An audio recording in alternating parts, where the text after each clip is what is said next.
ඔව් ආදරණීය දරුදරියනි අපි මීට ප්‍රථම පාඩම් පරිච්ඡේදයෙන් ආරම්භ කළා විෂය නිර්දේශයේ තවත් වටිනාම පාඩම් ඒකකයක් වන මූල්‍ය කළමනාකරණය නැත්නම් ෆයිනෑන්ෂියල් මැනේජ්මන්ට් කියන පාඩම් ඒකකය. අපි ඒකේ මූලික හැඳින්වීම හඳුනගත්තා. මූල්‍ය කළමනාකරණයේ මූලික අරමුණු ඇතුළු අරමුණු විස්තර කළා. මූල්‍ය කළමනාකරණයට අයත් කාර්යභාරයන් හඳුනාගත්තා. අපි අද පාඩම් පරිච්ඡේදයෙන් කරන්න යන්නේ මුලින්ම මූල්‍ය කළමනාකරණයේ ප්‍රධාන තීරණ. මූල්‍ය කළමනාකරණයේ ප්‍රධාන තීරණ දෙකක් තියෙනවා. එකක් තමයි ෆයිනෑන්සින් ඩිසිෂන්, ඒ කියන්නේ මූල්‍යන තීරණ.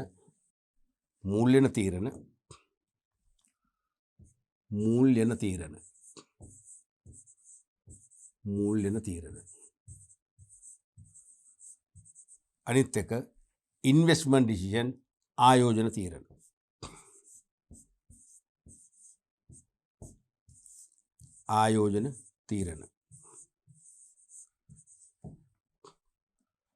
හරිද? මූල්‍ය කළමනාකරණයේ තීරණ අමුතරයව ගොඩක් තියෙන පුළුවන්. ප්‍රධාන තීරණ මූල්‍ය කළමනාකරණය කියන එක ඊටාම සක්‍රීය, ඵලදායී නැත්නම් සඵලදායී හා කාර්යක්ෂම ක්‍රියාවලියක් වන්නට නම් ඒ මූල්‍ය කළමනාකරණය කරන ක්‍රියාවලිය තුළින් මූලික තීරණ දෙකක් එළියට එන්න ඕනේ. ඒ දෙක තමයි කියන්නේ මූල්‍යන තීරණ and ආයෝජන තීරණ. ෆයිනෑන්ෂියල් ඩිසිෂන්ස් කියන්නේ මූල්‍යන තීරණ. ඉන්වෙස්ට්මන්ට් ඩිසිෂන් කියන්නේ ආයෝජන තීරණ. බොහොම සරලයි. මොකද්ද මේ මූල්‍යන තීරණ කියන්නේ? මූල්‍යන තීරණ කියන්නේ කෙටිකාලීන හෝ දිගුකාලීන මාර්ගවලින් අවශ්‍ය මුදල් නැත්නම් මූල්‍ය සම්පාදනය කර ගැනීම. නැත්නම් කෙටිකාලීන හෝ දිගුකාලීන මූල්‍ය සම්පාදන මාර්ගවලින් අවශ්‍ය වේලාවට අවශ්‍ය ප්‍රමාණයන්ගෙන් මූල්‍ය සම්පාදනය කර ගැනීම හා සම්බන්ධ තීරණ තමයි මූල්‍යන තීරණ කියන්නේ. අවශ්‍ය වේලාවට අවශ්‍ය ප්‍රමාණය. අවශ්‍ය වේලාවට මූල්‍ය සම්පාදනය කරගන්න ඕනේ. අවශ්‍ය ප්‍රමාණය ලැබෙන්නත් ඕනේ. අඩුවෙන් ලැබුණොත් වැඩක් නැහැ. ඒතර ව්‍යාපාර කටයුතු අතරමඟදී යන හිටින්න පුළුවන්. තේරෙනවද? ඒ නිසා අවශ්‍ය වේලාවට අවශ්‍ය ප්‍රමාණයෙන් මූල්‍ය සම්පාදනය කර ගැනීමට හැකියවනු පිණිස කෙටිකාලීන හෝ දිගුකාලීන නැත්නම් කෙටිකාලීන හා දිගුකාලීන මාර්ගවලින් මූල්‍ය සපයා ගැනීම හා සම්බන්ධ තීරණ තමයි මූල්‍යන තීරණ කියන්නේ. පැහැදිලිනේ? ආයෝජන තීරණ කියන්නේ ඒ සපයගත් මූල්‍ය ජංගමවත්කම් හා ස්ථාරවත්කම් බිහි කිරීමට ඒ සපයාගත් මූල්‍ය නිවැරදි ආකාරයෙන් පාවිච්චි කිරීම. නැත්නම් සපයාගත් මූල්‍ය ජංගමවත්කම් හා ස්ථාරවත්කම් උපදවා ගැනීමට නැත්නම් නිර්මාණය කිරීමට ඉතා ප්‍රශස්ත ලෙස යෙදීම නැත්නම් යොදවන්නේ කොහොමද කියලා තීරණය කිරීම තමයි ආයෝජන තීරණ කියන්නේ. දැන් උදාහරණයක් වශයෙන් අපි හිතමු බැංකු අයිරා කෙටිකාලීනයිනේ. බැංකු අයිරා ජංගම ගුණමේ ශේෂයක්මවා චෙක්පත් නිකුත් කරන්න අවසර ලබා ගන්නවා. අපි හිතමු කෝටි 2ක් දක්වා අපට පුළුවන් චෙක්පත් නිකුත් කරන්න ගිණුමේ සල්ලි නැහැ. ගෙවනවා අයිරා. හරිද? දැන් ඔය කෝටි 2 අරගෙන අපිට ව්‍යාපාරයට සිදු වෙනවා අමතර ගබඩාවක් ඉදි කරන්න. ඒ ගබඩාව ඉදි කරන්න කෝටි කමාරක් යනවා කියලා හිතන්න. බැංකු අයිරාව අරගෙන අපි ගන්න TOD එක ටෙම්පරරි ඕවර්ඩ්‍රාෆ්ට් එකක්. తాවකාලික බැංකු අයිරා මාස 3න් පියවන්න එපේ. 3න් කල් පිරෙනවා. එතකොට ඒ කෝටි කමාර යොදවල අපි ගබඩාව නැත්තම් කම්හල ඉදි කරනවා කියන්නකෝ. තට්ටු දෙකකට ඉදි කරන්න. ස්ලැබ් එකකුත් දාන්න ඕන. ස්ලැබ් එක දාලම දවස් 21ක් පරණ වෙන්න ඕන. මොකද මාස 2න් 3න් කොහෙත්ම ඉදි කරන්න බෑනේ. තේරුණාද? ඒතකොට දැන් තාමත් මාස 3ක් වෙද්දි දැන් බිල්ඩින් එක ඉදි කරමින් තියෙනවා. ඒ අතර බැංකු අයිරාව කල් පිරෙනවා. දැන් බැංකුවට අපි සල්ලි ගෙවන්න කොහොමද ගෙවන්නේ? අර ඉදි කරපු ගොඩනැගිලි විකුණන තමයි ගෙවන්නේ. අන්න හිරවෙන විදිය මං කියන්නේ. දැන් මේ ගොඩනැගිල්ලට අර යට කරන් වෙන්නේ සල්ලි ගන්න බෑනේ ලේසි. එනදී අපි විකුණලා දාන්න. විකුණන්න හදන්න ඕනේ නෑනේ. අන්න හිරවෙන නිසා ඒ කෙටිකාලීන මාර්ගයක් වන බැංකු අයිරාවෙන් ගත්ත මුදල් ස්ථාරවත්කම් වල යොදවන එක හොඳ නෑ. ඒක යොදවන්න ඕනේ ජංගමවත්කම් වල. අපි තුන් බඩු තොග මිලදී ගන්න යොදවනවා. බැංකු අයිරාව කල්පිරෙන කිට්ටු වෙනකොට මොකද කරන්නේ? බඩු තොග චුට්ටක් මිල අඩුවෙන් හරි විකුණලා දාන්න පුළුවන්. විකුණලා අයිරාව සෙටල් කරන්න පුළුවන්. ඒ වගේ අනිවාර්යයෙන්ම මේ මූල්‍යන තීරණ කියන්නේ මූල්‍ය සපයා ගන්න ක්‍රම. ඒ සපයගත්ත මූල්‍ය ඉතා ඵලදායි ලෙස ජංගම හා ස්ථාවර වත්කම් වල යෙදවීමේ කටයුතු තමයි මේ ආයෝජන තීරණ කියන්නේ. එහෙනම් මූල්‍ය සපයා ගැනීමත් ඥානාන්විතව කළ යුතු දෙයක්. එම මුදල් නැත්නම් එම මූල්‍ය ඥානාන්විත ලෙස ඵලදායි ලෙස ජංගම හා ස්ථාවර වත්කම් බිහි කර ගැනීමට යෙදවීමත් වැදගත් තීරණයක් වෙන එක තමයි ආයෝජන තීරණ කියන්නේ. දැන් කෙටිකාලීන මාර්ග වලින් සපයගත්ත මූල්‍ය ස්ථාවර වත්කම් වල යොදවන එක නුවණට හුරු නෑ. ඒක වැරදි තීරණයක්. තේරුණාද? කෙටිකාලීන මාර්ග වලින් රැස් කරගත්ත මූල්‍ය කෙටිකල් වත්කම් මෙහොත් ජංගම වත්කම් බිහි කරන යෙදවීම ඥානාන්විතයි. ඒක අන්න ඒක හොඳ තීරණයක්. පැහැදිලිද? ඊළඟට අපි දැන් හිතමු දැන් මූල්‍ය තීරණ කියලා. දැන් මූල්‍ය සපයා ගැනීමේදී අනිවාර්යයෙන්ම ව්‍යාපාරයට වාසිදායක මාර්ග වලින් ඕන මූල්‍ය සපයා ගන්න. දැන් ඇත්තටම දීර්ඝ කාලීන අපි ණය අරගෙන දැන් ඒ ණය ගෙවමින් තියෙන්නේ. නම් තවත් අපි ණය ගන්න හොඳ නැහැ. අපි ණය ගන්න එක සමහරට ණය දෙන්නේ නැහැ. ඇයි? ක්‍රිබ් එක තියෙනවනේ. ක්‍රෙඩිට් ඉන්ෆෝමේෂන් බියුරෝ ඔෆ් ශ්‍රී ලංකා ණය තොරතුරු කාර්යාංශයේ රෙජිස්ටර් වෙනවා අපි ගත්ත දීර්ඝකාලීන ලෝන් එක. එහෙමනම් අපි නැවත බැංකු ණයක් ගන්නකොත් ණය හම්බ වෙන්නේ නැහැ. එහෙනම් එතනදී සිදු වෙනවා කෙටිකල් මාර්ග වලින් මූල්‍ය සපයා ගන්න. තේරුණානේ? කොහොම මේ දෙක වඩා අපි කියන සඵලදායී හා කාර්යක්ෂම ලෙස මේ තීරණ ගන්න ඕන. තේරුම් ගත්තොත් තමයි ව්‍යාපාරය සාර්ථක වෙන්නේ. අපි බලමු මේ කෙටියෙන් අදහස ලියමුකෝ. මූල්‍ය තීරණ කියන්නේ කෙටිකාලීන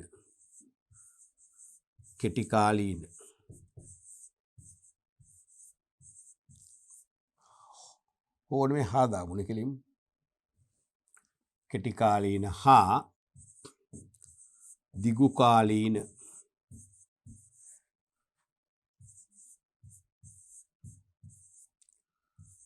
මාර්ගවලින් දිගුකාල මාර්ගවලින් අවශ්‍ය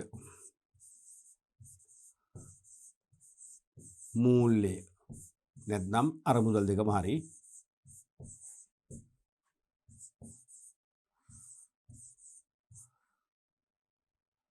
සපයා ගැනීමට අදාළ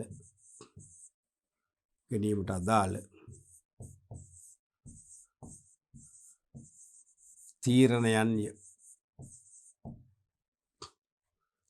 ඊළඟට ඉන්වෙස්ට්මන්ට් ඩිසිෂන් ආයෝජන තීරණ. ඒකට අපි ලියමු සපයාගත්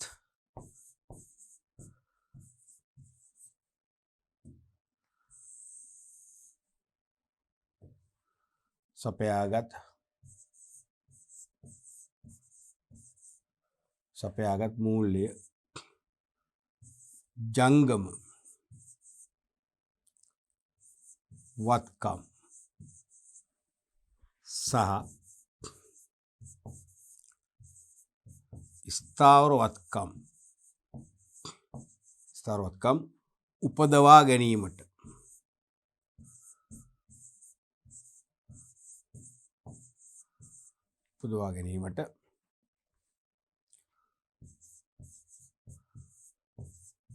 යොදවන්නේ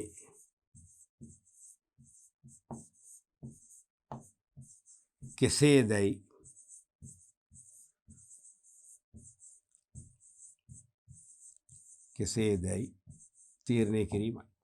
ඕක තමයි ආයෝජන තීරණ කියන්නේ. නම් ප්‍රධාන මූල්‍ය කල්පනාකරන ප්‍රධාන තීරණ දෙක පැහැදිලිනේ. කෙටිකාලීන හෝ දිගුකාලීන මාර්ග වලින් මූල්‍ය සම්පාදනය කර ගැනීම හා සබැඳි තීරණ තමයි මූල්‍යන තීරණ. මූල්‍ය කියන්නේ මූල්‍ය සපයා ගැනීම. ඒක පැටලී නම් ආයෝජන මතකද ආයෝජන කියන්නේ යොදවනෝනේ. එහෙනම් ආයෝජන තීරණ කියන්නේ සපයාගත් මූල්‍ය ජංගම වත්කම් සහ ස්ථාවර වත්කම් බිහි කරන්න යොදවන්නේ කොහොමද කියලා තීරණය කරන එක. ඒ කියන්නේ සපයාගත් මුළු මූල්‍යෙන් 100 කීයක් ජංගම වත්කම් වලට දානවද 100 කීයක් ස්ථාවර වත්කම් වලට අනිවාර්යයෙන්ම වැඩි පංගු ස්ථාවර වත්කම් වලට යන්න ඕනේ. අඩු පංගුව තමයි ජංගම වත්කම් වලට යන්නේ. පැහැදිලිද? රයිට්. අපි බලමු ඊළඟට මූල්‍ය කළමනාකරන තීරණ හා සබැඳි ගැලීම් සටහන. මූල්‍ය කළමනාකරන තීරණ හොඳින් විශ්ලේෂණය කරපු ගැලීම් සටහන මේ තියෙන්නේ. පළවෙනි එක තමයි ආයෝජන තීරණ. අනිත් එක තමයි මූල්‍යන තීරණ. තේරුණාද? දැන් මේක වඩා හොඳයි මේ පැත්තට ගත්තනම් නමුත් ටීචර්ස් ගයිඩ් එකේ තියෙන එක මම වෙනස් කරන්න ගියේ නෑ. මොකද ටීචර්ස් ගයිඩ් එකට වෙනස් දැම්මම සමහරට අපිට ප්‍රශ්න ඇති වෙනවා. සමහරට කියන ටීචර්ස් ගයිඩ් ඉදුණු මෙහෙමයි කරලා තියෙන මෙහෙමයි කියලා. මොකද ටීචර්ස් ගයිඩ් එකේ දුර්වලතා තියෙනවා. පැහැදිලිවම තියෙනවා. දැන් මේකත් එක දුර්වලතාවය වෙන්නේ. තේරුණාද? ඒ දුර්වලතාවය වෙනස් කරලම කරනවා නම් තමයි මම දකින්නේ හොඳ ගුරුවරයෙක් වශයෙන්. ඒත් අපිට දැන් මේ වගේ අර මංගත වැඩසටහනක් කරද්දි මේකට වෙනම කළමනාකරන කණ්ඩායමක් ඉන්නවා, ටීම් එකක් ඉන්නවනේ, සංවිධානයක් තියෙනවා. අපි ඒගොල්ලන්ගේ රෙගුලාසින් වලට යටත් වෙන්න ඕනවානේ. ඒගොල්ලෝ කියන්නේ පුළුවන් තරම් ඒ විෂය නිර්දේශයට අනුවම ගුරුවත් පොතෙන් දෙන ක්‍රමවේදයටම කරන්න කියලා. නැත්නම් මේකත් හොඳ නෑ. මුලින්ම වෙන්න එපා. මූල්‍ය සපයා ගැනීම. සපයා ගත්තමනේ වියදම් කරන්නේ. එහෙම තර්කයක් එනවනේ. රයිට්. එතකොට මූල්‍ය කළමනාකරන තීරණ දෙක අපි කතා කරා වගේ මුලින්ම අපි මේ පැත්ත විශ්ලේෂණය කරමු. මූල්‍යන තීරණ. මොනවද? දිගු කාලින තීරණ, කෙටි කාලින තීරණ. අපි කිව්වනේ කෙටි කාලීන නැත්නම් කෙටි කාලීන හෝ දිගු කාලීන මාර්ගවලින් මූල්‍ය සපයාගන්නේ කොහොමද කියලා තීරණය කිරීම තමයි මූල්‍ය තීරණ කියන්නේ. එහෙනම් ඒක තමයි තියෙන්නේ. දිගු කාලීන තීරණ, කෙටි කාලීන. කෙටි කාල තීරණ වලට අයිති වෙන කීපයක්ම. එකක් තමයි වෙළඳ ණය හිමියන් පිළිබඳ තීරණ. වෙළඳ ණය හිමියන්. ඒ කියන්නේ අපි භාණ්ඩ ණයට ගන්නේ කුමන ණය හිමියන්ගෙන්ද? කුමන ප්‍රමාණවලින්ද? අපි හිතමු A කියන ණය හිමියා අපට වැඩි කාලයක් දෙනවා. මාස 4ක් 5ක් දෙනවා ඒ භාණ්ඩ වලට ණය පියවන්න. B කියන කෙනා දෙන්නේ මාස 2යි. එහෙනම් අපි පුළුවන් තරම් උත්සාහ කරනවා A ගෙන් ගන්න. මොකද අපිට වැඩි chance එකක් තියෙනවනේ. අපිට ව්‍යාපාර කටයුතු කරලා භාණ්ඩ ආසේව විකුණලා ලැබෙන ලාභයෙන් ගෙවන්න පුළුවන්.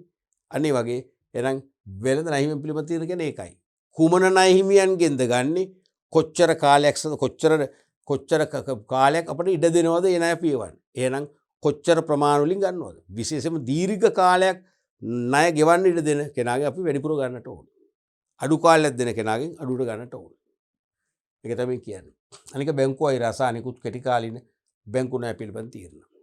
බැංකු අයිරා දැන් අවශ්‍ය එක එක කාර්තුවල එක එක මාසවල ඇතිවන මූල්‍ය අවශ්‍යතා සපුරා ගන්න අපි ළඟ අතැති මුදල් ශේෂය මදි නම් බැංකු අයිරා ගන්නවද? ඒ කොච්චර දක්ව ගන්නවද? එහෙම නැත්නම් බැංකු අයිරා ටිකක් අරගෙන වැඩි ප්‍රමාණයක් කෙටිකල් ණය ලබා ගන්නවද? බැංකු වලින් කෙටිකල් ණයක් දෙනවනේ. තේරෙනවද? ගොඩක් රට ඔය මූල්‍ය සමාගම් ෆිනෑන්ස් කම්පැනි කෙනකින් කෙටිකල් ණය ගන්න පුළුවන්. මොකද බැංකු අයිරා දැන් අපි හිතමු කෝටි 300ක විතර ණයක් නම් බැංකු අයිරාවකින් ගන්න එක අවාසි. හේතුව බැංකු අයිරාවට සාපේක්ෂව අය කරන පොලිය අධිකයි. එහෙනම් අධික පොලියකට ගත්තම ඒ පොලියට අරන් ඒ මූල්‍ය යොදවලා විකල්ප ආයෝජන අවස්ථාවකින් ලැබෙන ප්‍රතිලාභ සමහරට මදි වෙන්න පුළුවන් අර අයිරා පොලිය ගවන්න. ඒ නිසා අයිරා පොලිය සාපේක්ෂව වැඩි නිසා යම් අඩු ප්‍රමාණයක් අයිරා මගින් සපයා ගන්නවා. සෙසු වැඩි ප්‍රමාණය වෙනත් බැංකු මූල්‍ය සමාගම් වැනි ප්‍රාදේශීය බැංකු වැනි මාර්ග වලින් සපයා ගන්න උත්සාහ කරනවා. අනිත් එක තමයි ගෙවිය යුතු වියදම් පිළිබඳ තීරණ. ගෙවිය යුතු වියදම්. ඒ කියන්නේ උපචිත වියදම්. තේරෙනවද? දැන් උපචිත වියදම් ගෙවන්න සල්ලි තියෙනවා. අපි තුමු ලක්ෂ 10ක 15ක ගෙවිය යුතු වියදම් තියෙනවා කියන්නේ ලයිට් බිල තාම ගෙව්වේ නැහැ. වතුර බිල ගෙව්වේ නැහැ. වීක්ලි සැලරි සතිපතා පඩි ගෙවන සේවකයන්ගේ නියම සේවකයන්ගේ වැටුප් ගෙව්වේ නැහැ. එහෙනම් අන්නේ ගෙවිය යුතු වියදම් පිළිබඳ තීරණ. ඒ කියන්නේ ගෙවිය යුතු වියදම් මොන ක්‍රමයකට හරි අපිට කල් දාගන්න පුළුවන් නම් මාසයකට දෙකකට එනම් වර්තමාන මූල්‍ය අවශ්‍යතා අපි ඉෂ්ට වෙලා ඉවරයි. ද්‍රව්‍යශීලතා ගැටලු මතුවෙන්නේ නැහැ. ඒක තමයි මම අදහස් කරන්නේ. ඔක්කොම මෙතන මේ කෙටි කාල මාර්ග. මේක දිගු කාල එකත් බලන්න ඉඳිමුනේ. මෙන්න දිගු කාලින් තීරණ. එකක් තමයි ප්‍රාග්ධන ව්‍යුහය පිළිබඳ තීරණ. නැත්නම් ප්‍රාග්ධන මිශ්‍රය කියලා කියන්න පුළුවන්. Capital mix ප්‍රාග්ධන ව්‍යුහය. ඒ කියන්නේ දීර්ඝ කාලීන මූල්‍ය තීරණ. දීර්ඝ කාලීන මූල්‍ය තීරණ. හරිද? එහෙනම් දිගු කාලීන මූල්‍ය තීරණ කොටස් දෙකයි. එකක් ප්‍රාග්ධන ව්‍යුහය. නැත්නම් ප්‍රාග්ධන මිශ්‍රය පිළිබඳ තීරණ. අනිත් එක ලාභාංශ පිළිබඳ තීරණ. ප්‍රාග්ධන ව්‍යුහය පිළිබඳ තීරණ තුනක් තියෙන මූලික එකක් ණය ප්‍රාග්ධන ලබා ගැනීම පිළිබඳ තීරණ. කොච්චර ණය ගන්නවද? අවශ්‍ය අරමුදල් අවශ්‍යතාව අපි තුමු කෝටි 100යි. කෝටි 100න් කොච්චර ණය ගන්නවද? අනික හිමිකම් ප්‍රාග්ධනයේ රැස් කිරීම පිළිබඳ තීරණ. හිමිකම් ප්‍රාග්ධනය කියන්නේ සාමාන්‍ය කොටස්. සාමාන්‍ය කොටස්.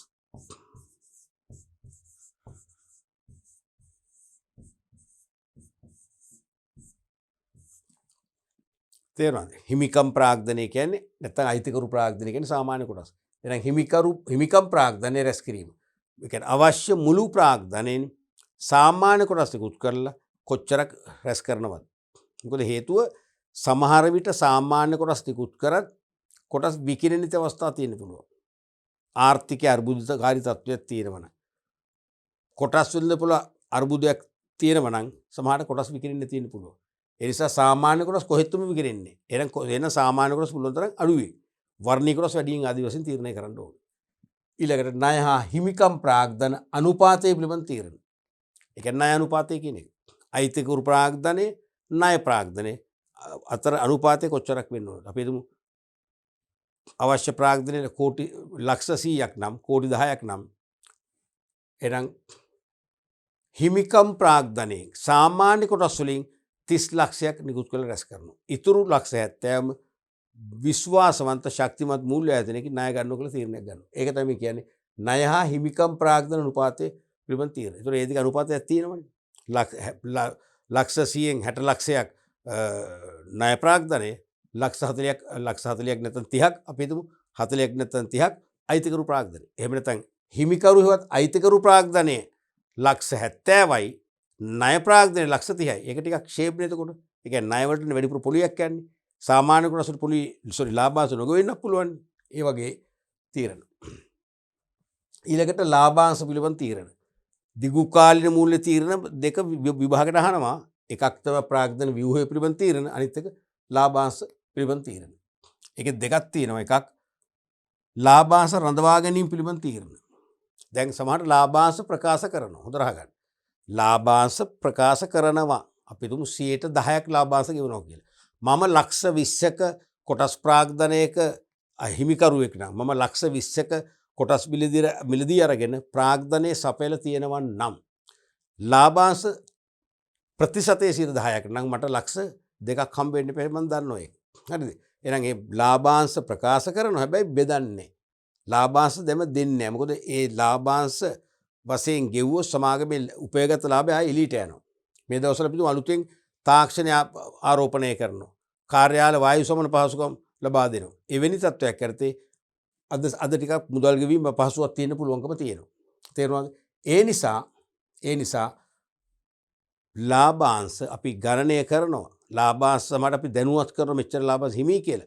නමුත් ගෙවන්නේ නැතුණම් පස්සේ යන්න. මොකද දැන් පුළුවන්කම ලැබෙනවා අපිට දීර්ඝ කාලින කටයුත්තක පවා ඒ මුදල් ආයෝජනය කරන්න. ලාභාංශ රඳව ගන්නවා.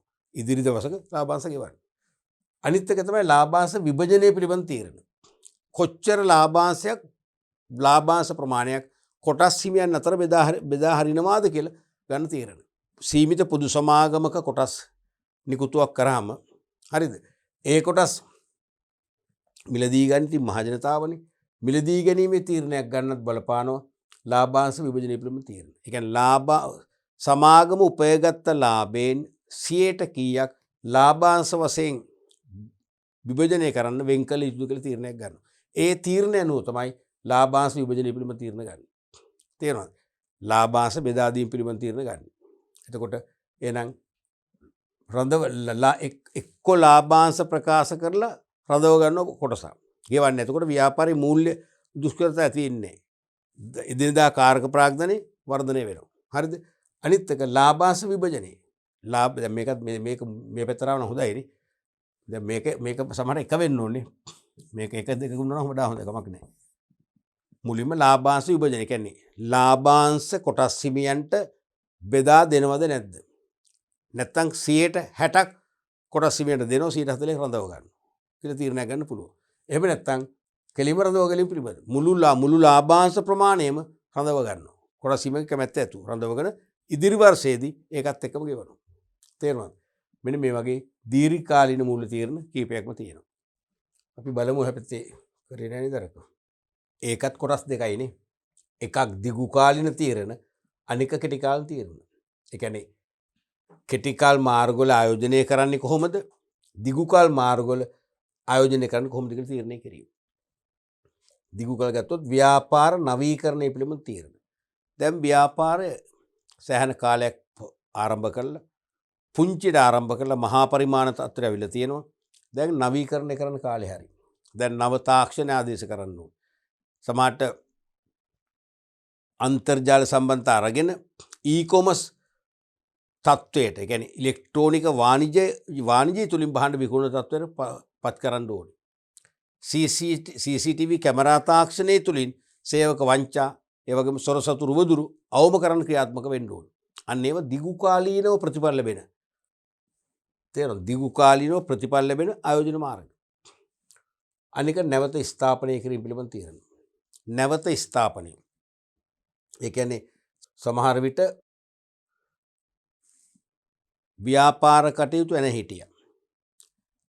මාස ගානක් අවුරුදු ගානක් වහලා තිබුණා. දැන් නැවත ස්ථාපනය කරන්න යනවා. නැවත ස්ථාපනය කිරීමේදී සමහර ගොඩනැගිලි අලුත් වැඩියා කරන්න වෙයි. කලර් වොෂ් එකක් දෙන්න වෙයි. පිරිසිදු කරන්න වෙයි. පේන්ට් කරන්න වෙයි. තේරුණාද? අන්නේ සඳහා ඒ සඳහා කිසියම් මුදල් ප්‍රමාණයක් වියදම් කරන්න වෙනවා. ඒක තමයි නැවත ස්ථාපනය කිරීම පිළිබඳ තීරණ කියලා කියන්නේ. ඊළඟට ව්‍යාපාර වැඩි දියුණු කිරීම පිළිබඳ තීරණ. මේක නවීකරණයනේ. මේක නවීකරණය නෙවෙයි. වැඩි දියුණු කිරීම, අප්ග්‍රේඩ් කිරීම. ඒ කියන්නේ ව්‍යාපාරය අපිටම ගබඩාතාව පුළුල් කරනවා. අලුතෙන් කර්මාශාලාවක් ඉදි කරනවා. තේරෙනවද? ඒ වගේම ව්‍යාපාරයට අවශ්‍ය අමුද්‍රව්‍ය ව්‍යාපාර විසින්ම සපයා ගන්නවා. අන්න ව්‍යාපාර තත්ත්ව වැඩි දියුණු කිරීම. ඊළඟ එක තමයි ව්‍යාපාර විවිධාංගීකරණය පිළිබඳ තීරණ. ව්‍යාපාර විවිධාංගීකරණය සම්බන්ධයෙන් තීරණ ගැනීමත් අනිවාර්යයෙන්ම ආයෝජන තීරණයක් වෙනවා. ඒ කියන්නේ එකම ව්‍යාපෘති කරන දෙන්නේ නැතුව විකල්ප ව්‍යාපෘති කීපයක් එකවර පවත්වාගෙන යාම. වෙනි තීරණ. ඊළඟට කෙටි කාල තීරණ. මුදල් කළමනාකරණය පිළිබඳ තීරණ. මුදල් කොහොමද අපි අවභාවිතා කරන්නේ නැතුව, නාස්ති කරන්නේ නැතුව කළමනාකරණය කරන්නේ. අනික ණය ගැතියන් පිළිබඳ තීරණ. මොකද ණය දැන්ටමත් ණයට විකුණුම් විශාල සංඛ්‍යාවක් කරලා තියෙනවා. තාම ණය ගැතුව මුදල් ගෙවන්න කාලේ හරි ගිහිල්ලා නැහැ. තේරුණාද? එහෙම දැන් නැවත ණයට විකුණුම් මොකද වෙන්නේ? අපිට ද්‍රවශීලතා ගැටලු ඇති වෙනවාමයි. ඒ නිසා ණය ගැතියන් පිළිබඳ තීරණ කියන්නේ දැන් ණයට විකුණුම් නිසා බිහි වෙච්ච ණය ගැතුව ඇතිද? ඇතිනම් අපි නැවත විකුණන්නේ නැහැ. මදිනම් අපි ණයට විකුණනවා. ඊළඟට වෙළඳ තොග පිළිබඳ තීරණ. වෙළඳ තොගේ බඩු තොගේ. ඒ බඩු තොගේ සමහරට ඉක්මනට අලෙවි කරන්න බැරි භාණ්ඩ වර්ගයක් නම් කුඩා තොග රඳව ගන්න. ඉක්මනට අලෙවි කළ හැකි අයිටමයක් නම් මහා පරිමාණයෙන් රඳව ගත්තත් කමක් නැහැ. ඇයි විකුණ ගන්න පුළුවන් නේ. ඒ වගේ තීරණ. එහෙනම් ක්‍රිටිකල් මාර්ගවල ආයෝජනය කිරීමේදී සමස්තයක් වශයෙන් බඩු තොගයට කොච්චර මුදල් වෙන් කරනවද කියලා තීරණය කරන්න ඕනේ. ඊළඟට වෙනත් කෙටි කාලීන ආයෝජන පිළිබඳ තීරණ. වෙනත් කෙටි කාලීන ආයෝජන උදාහරණයක් වශයෙන් වාණිජ පත්‍රිකා.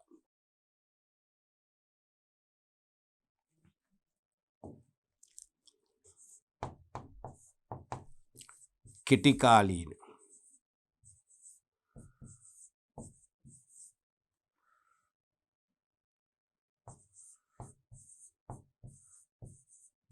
මාර්ගයක් වන වාණිජ පත්‍ර.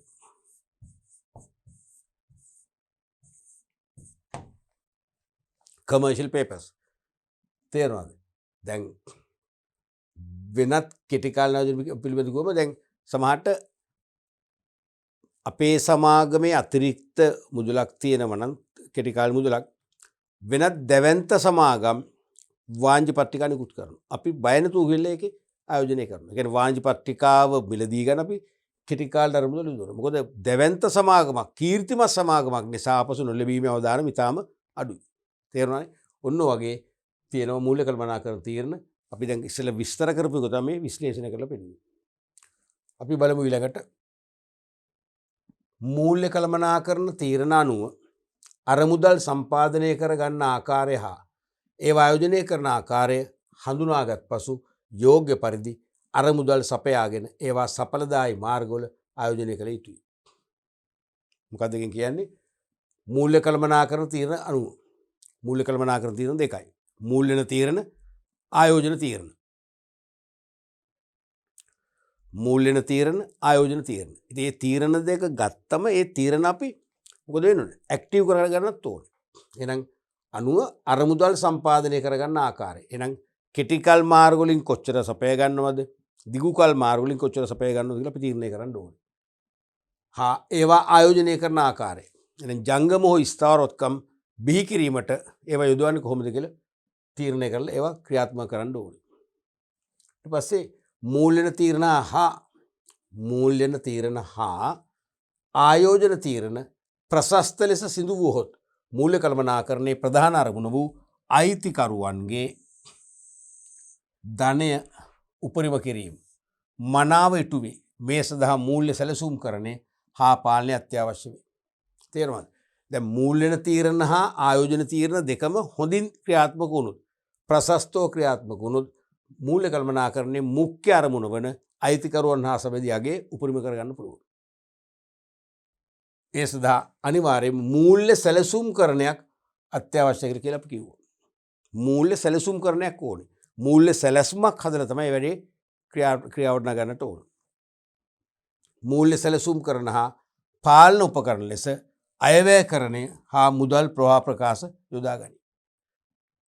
දැන් මූල්‍ය අවශ්‍යතා සැලසුම් කරගන්න, මූල්‍ය සම්පාදනය කර ගැනීමේ කටයුතු සැලසුම් කරගන්න, මූල්‍ය සැලසුම් කරන මූල්‍ය සැලසුම් කරණයයි පාලන උපකරණයි ලෙස අයවැයකරණය හා මුදල් ප්‍රවාහ ප්‍රකාශ යොදා ගන්න. කියන්නේ මුදල් අයවැයකරණයයි මුදල් ප්‍රවාහ ප්‍රකාශය මගින් පුළුවන් මූල්‍ය සැලසුම් කරන හා පාලන උපකරණ හොඳින් ක්‍රියාත්මක කරන්න. නැත්තම් මූල්‍ය කළමනාකරණයෙන් වැඩි ප්‍රතිඵල නෙලා ගන්න පුළුවන්කම ලැබෙනවා අයවැයකරණය සහ මුදල් ප්‍රවාහ ප්‍රකාශන සම්පාදනය කර ගැනීමෙන්. පැහැදිලිනේ? ඊළඟට මූල්‍ය ව්‍යුහය structure of finance මූල්‍ය ව්‍යුහය. මොකක්ද මේ ව්‍යුහය කියන්නේ? ව්‍යුහය කියන්නේ සැකැස්ම. ස්ට්‍රක්චර් කියන්නේ සැකැස්මක්. මූල්‍ය ව්‍යුහය. තේරුණාද? දැන් මූල්‍ය ව්‍යුහය කියන එකේ තේරුම ව්‍යාපාරයක සමස්ත මූල්‍ය සකස් වෙලා තියෙන ආකාරය.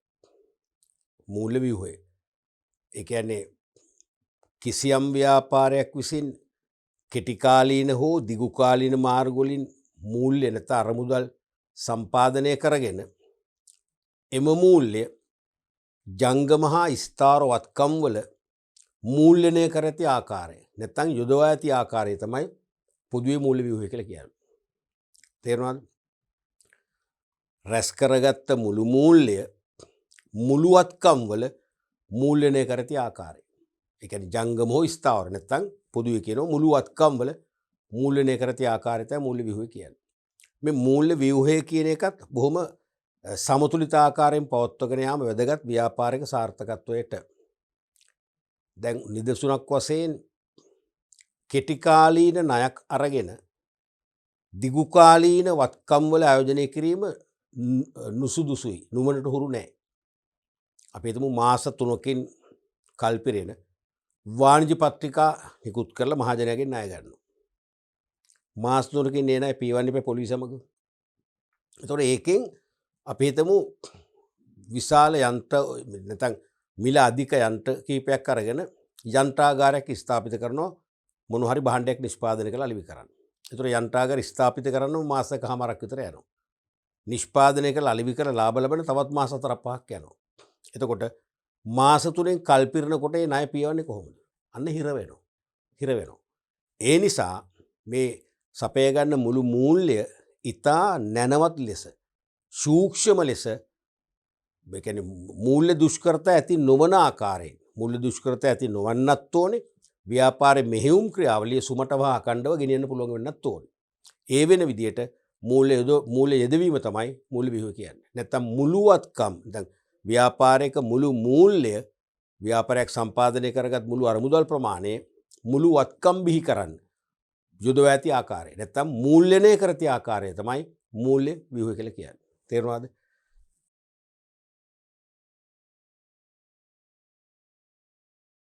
කෙටියෙන් ලියුවොත් ව්‍යාපාරයක් සම්පාදනය කරගත් මුළු අරමුදල්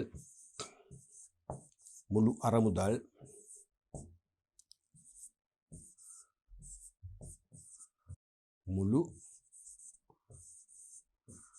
වත්කම් තුල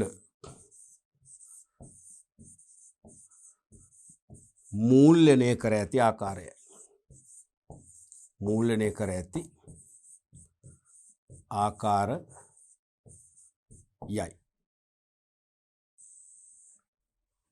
ආකාරයයි.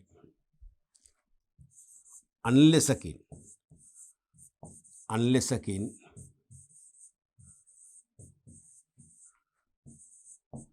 කිවහොත් ජංගම හෝ ජංගම හා හෝනේ හා ජංගම හා ස්ථාවර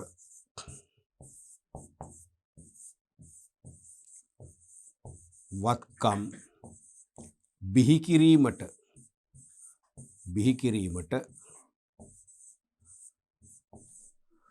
මුළු මූල්‍ය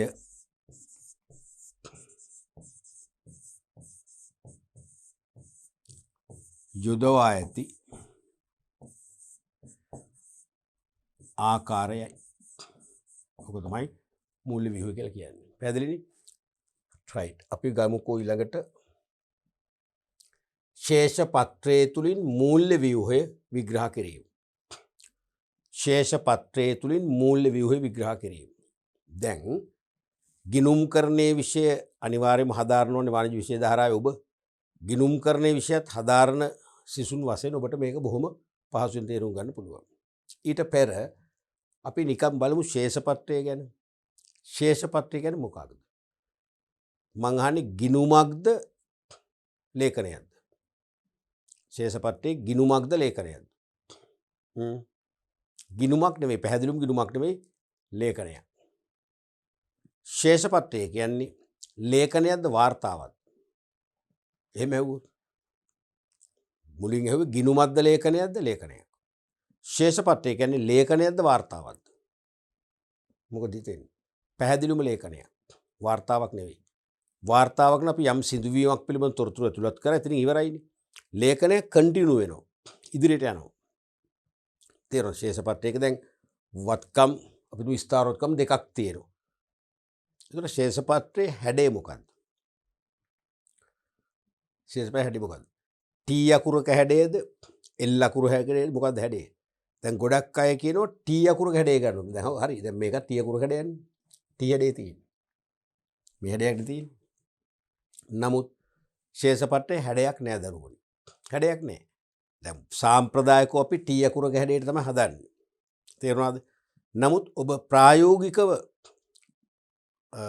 අධ්‍යාපනය හදාරලා කවදා හරි රැකියාව වෙළඳපොළට පිවිසුනම ඔබ දකි සමහර සමාගම් නැත්නම් ව්‍යාපාරවල ශේෂපත්‍රයේ T හැඩයට හදනවා. සමහර ව්‍යාපාරවල සිරස් ක්‍රමයට හදනවා. ඒ කියන්නේ මේ වගේ එක්කෝ T හැඩයට, එහෙම නැත්නම් සිරස් ක්‍රමයට.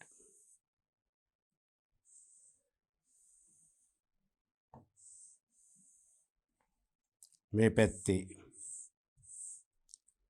ස්ථාවරවත්කම්, මෙතන බැරකම්.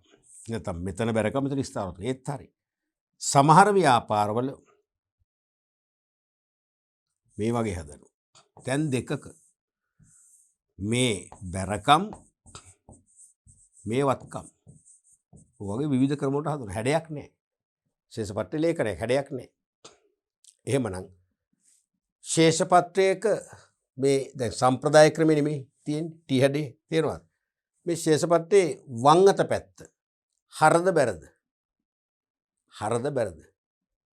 දකුණු පැත්ත හරද බැරද? හර බැර නැහැ. හර බැර කියන්න බෑ, මේක ලේඛනයන්නේ. හර බැර කියලා අපි කියන්නේ ගිණුමක් නම් පමණයි. ගිණුමක සාමාන්‍යයෙන් අපි කියන්නේ වම් අත පැත්ත හර, දකුණු පැත්ත බැරනේ. එහෙමනේ. මේක ගිණුමක් නොවේ නම් හර බැර කතාවක් නැහැ. පැහැදිලිද?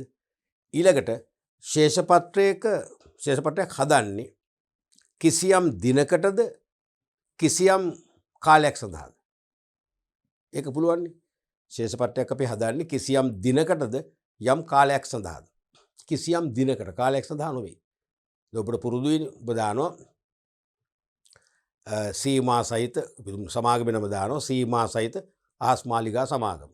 හරිද? 2022 12:31 අවසන් වර්ෂයේ සදා ශේෂපත්‍රය. හරිනේ? කෙලිම දිනකට දාන්නේ. දිනකට හදන්නේ. ඊළඟට ඒ දින වසර මුල දිනක්ද මැද දිනක්ද අග දිනක්ද ඕනෑම දිනක් ශේෂපට්ටයක් ඕනෑම දිනකට හදන්න පුළුවන්. ආරම්භයට මැදට අගට කාර්තු වශයෙන් හදන්න පුළුවන්. නමුත් සාම්ප්‍රදායිකව ශේෂපට්ටයක් හදන්නේ සාමාන්‍ය ගිණුම් වසරක් අවසන් දිනට 12:31 නම් 12:31ට 3:31 නම් 3:31ට. ඊළඟට ඔබ දන්නවා ව්‍යාපාරික ලෙජරේ නැත්නම් පොදු ලෙජරේ කොමන් ලෙජර් එක. ලෙජරේ කියන්නේ මොකද්ද? ව්‍යාපාරයක ගනුදෙනු සටහන් කරන ලද සියලුම ගිණුම් ඒකරාශී වියති ස්ථානයේ තමයි ලෙජරේ කියන්නේ. ව්‍යාපාරයක සියලු ගනුදෙනු ගිණුම්ගත වෙනවනේ. ඒ ගිණුම් සියල්ල ඒකාබද්ධ වූ අවස්ථාව තමයි ලෙජරේ කියන්නේ. එතකොට අපි හිතමු මේක මම BS කියලා දාන බැලන්ස් ෂීට් කියන එක යන්ත්‍ර ගිණුමේ රුපියල් ලක්ෂ 10ක ශේෂයක් පෙන්නුම් කරනවා. ඒතර මේ යන්ත්‍ර ගිණුමේ ශේෂය ශේෂපත්‍රයට ගේනකොට තබන ඩබල් එන්ට්‍රිය මොකද්ද? ද්විත්ව සරහන මොකද්ද? ඩබල් එන්ට්‍රියක් නැහැ. ඒ කියන්නේ ශේෂපත්‍රය කියන්නේ බැලන්ස් ෂීට් කියන්නේ ගිණුමක් නෙවෙයිනේ. ඩබල් එන්ට්‍රි එක නැත්නම් ද්විත්ව සරහන් ක්‍රමය ඇප්ලයි වෙන්නේ ගිණුම් අතර පමණයි. ගිණුම් දෙකක් අතර පමණයි. තේරෙනවද? යන්ත්‍ර ගිණුම බැර කරලා ශේෂපත්‍ර ගිණුම හර කරනවා. එහෙම කියන්න බෑ. මොකද ශේෂපත්‍ර ගිණුමක් නෙවෙයි. එහෙනම් යන්ත්‍ර ගිණුමේ තියෙන හරශේෂය නිකම්ම ශේෂපත්‍රේ පිස්තාරොත්කම වලට ගෙනල්ලා මෙන්න මෙතනට දානවා. මිසක් ඩබල් එන්ට්‍රියක් නැහැ. ඊළඟට මේ ශේෂපත්‍රය තුලින් පිළිබිඹු කරන්නේ මොකක්ද?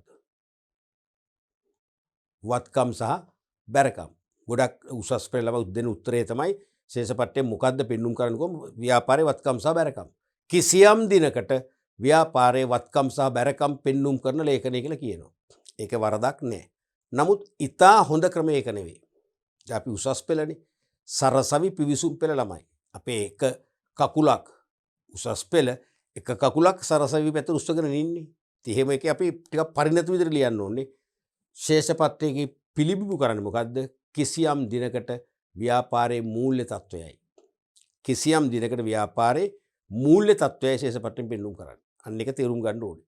වත්කම් බැරකම් කියන එක තමයි. නමුත් ඒක වඩා අපි හොඳට කියන්නේ ඇඩ්වාන්ස් විදිහට අපි ප්‍රකාශ කරන්නේ කිසියම් දිනකට ව්‍යාපාරයේ මූල්‍ය තත්වය තමයි ශේෂපත්‍රයෙන් පෙන්눔 කරන්නේ. පැහැදිලිනේ?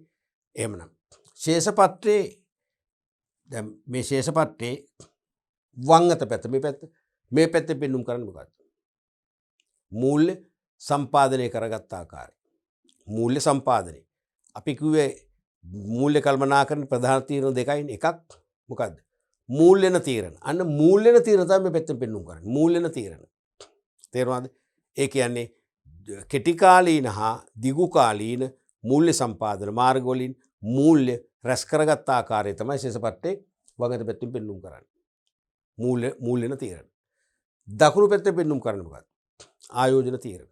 ඒ කියන්නේ කෙටි කාලීන හා දිගු කාලීන අරමුදල් සම්පාදන මාර්ග වලින් රැස් කරගත්ත අරමුදල් ජංගම හා ස්ථාවර වත්කම් වල යොදවා ඇති ආකාරය තමයි ශේෂපත්‍රයේ දකුණු පැත්තෙන් පෙන්눔 කරන්නේ. තේරුණාද? නැත්නම් ආයෝජන තීරණ. ආයෝජන තීරණ. ඔන්න ඔය ටික උළුවේ තියෙන්න ඕනේ. ශේෂපත්‍රයකට එනකොට ශේෂපත්‍රය සම්බන්ධ අපිට ඔය වගේ අදහසක් අපට පළ කරන්න පුළුවන්කම තියෙන්න ඕනේ. තේරුණාද? රයිට්. එතකොට එහෙමනම් මේ පැත්තේ පෙන්눔 කරන්නේ මූල්‍යන තීරණ. මූල්‍යන තීරණ. මේ පැත්තේ පෙන්눔 කරන්නේ මොනවද? ආයෝජන තීරණ. ආයෝජන තීරණ. ඒ කියන්නේ මූල්‍ය සපයාගත් ආකාරය, මූල්‍ය යොදවූ ආකාරය. මූල්‍ය කළමනාකරණයේ ප්‍රධාන තීරණ දෙක තමයි ශේෂපත්‍රයෙන් නිරූපණය කරන්නේ. හරිද? එතකොට මේ දැන් මෙතන තියෙන කොටස් ප්‍රාග්ධනය කිව්වම සාමාන්‍ය කොටස් වර්ණීය කොටස් දෙකම තිබෙන්න පුළුවන්. සහ බැංකු ණය තියෙනවා. ණය කර තියෙනවා. මේ මොනවද? මේ දිගුකල් මූල්‍ය සම්පාදන මාර්ග. තේරුණාද? ජංගම වගකීම් තියෙනවා. ණය හිමියෝ, බැංකු අයිරා, උපජිත වියදම් ආදී. ඒ මොනවද? කෙටි කාලීන මූල්‍ය සම්පාදන මාර්ග. තේරුණාද? එහෙමනම් මෙන්න මේකට මේක කියන්නේ කොටස් ප්‍රාග්ධනයේ බැංකු ණය ණය කර කියන දිගු කාලීන මූල්‍ය සම්පාදනය කරගන්න වෙළඳපොළට අපි කියන්නේ මොකක්ද? මොකක්ද ඒකට කියන්නේ? ප්‍රාග්ධන වෙළඳපොළ. මොකද්ද? Capital market. දැන් මේ පාඩමේ අපි ඉස්සරහට යනකොට යන්නේ ඒව හොයාගෙන තමයි යන්නේ. දැන් මේ මූලික සංකල්ප කරගෙන යන්නේ අපි ප්‍රාග්ධන වෙළඳපොළ මුදල් වෙළඳපොළ කරා තමයි මේ ගමන් කරන්නේ මේ පාඩමේ. තේරුණාද? එහෙනම් මෙන්න මේ දිගු කාලීන මූල්‍ය සම්පාදනය කරන වෙළඳපොළට අපි කියනවා මොකද්ද? ප්‍රාග්ධන වෙළඳපොළ. ප්‍රාග්ධන වෙළඳපොළ. කෙටියෙන් ලියනකොම වෙළඳපොළ කියලා. වෙළඳපොළ. කෙටි කාලීන මූල්‍ය සම්පාදනය කර දෙන වෙළඳපොළ තමයි මුදල් වෙළඳපොළ. මුදල් වෙළඳපොළ. මුදල් වෙළඳපොළ. හරිනේ. අපි මේ දෙකම පොදුවේ ගත්තොත්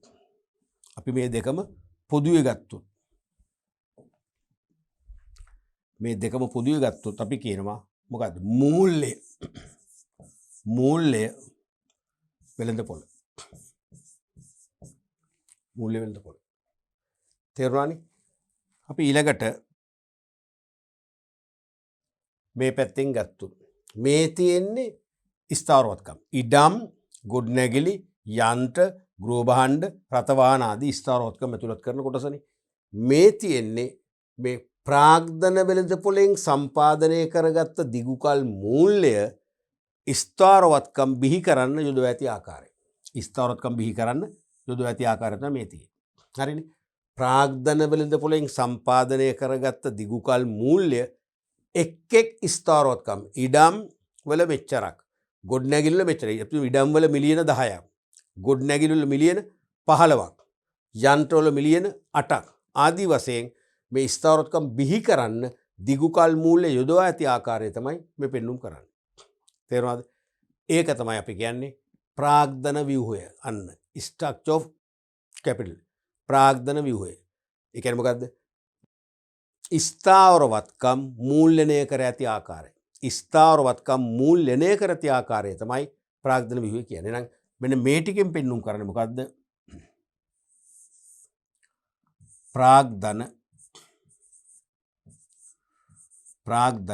ව්‍යුහය. එහෙනම් මේ තියෙන්නේ ජංගම වත්කම්. ඒ කියන්නේ කෙටිකල් මාර්ග වලින් රැස් කරගත්ත කෙටිකල් අරමුදල් එක් ජංගම වත්කම් බිහි කරන්න යොදවා ඇති ආකාරය.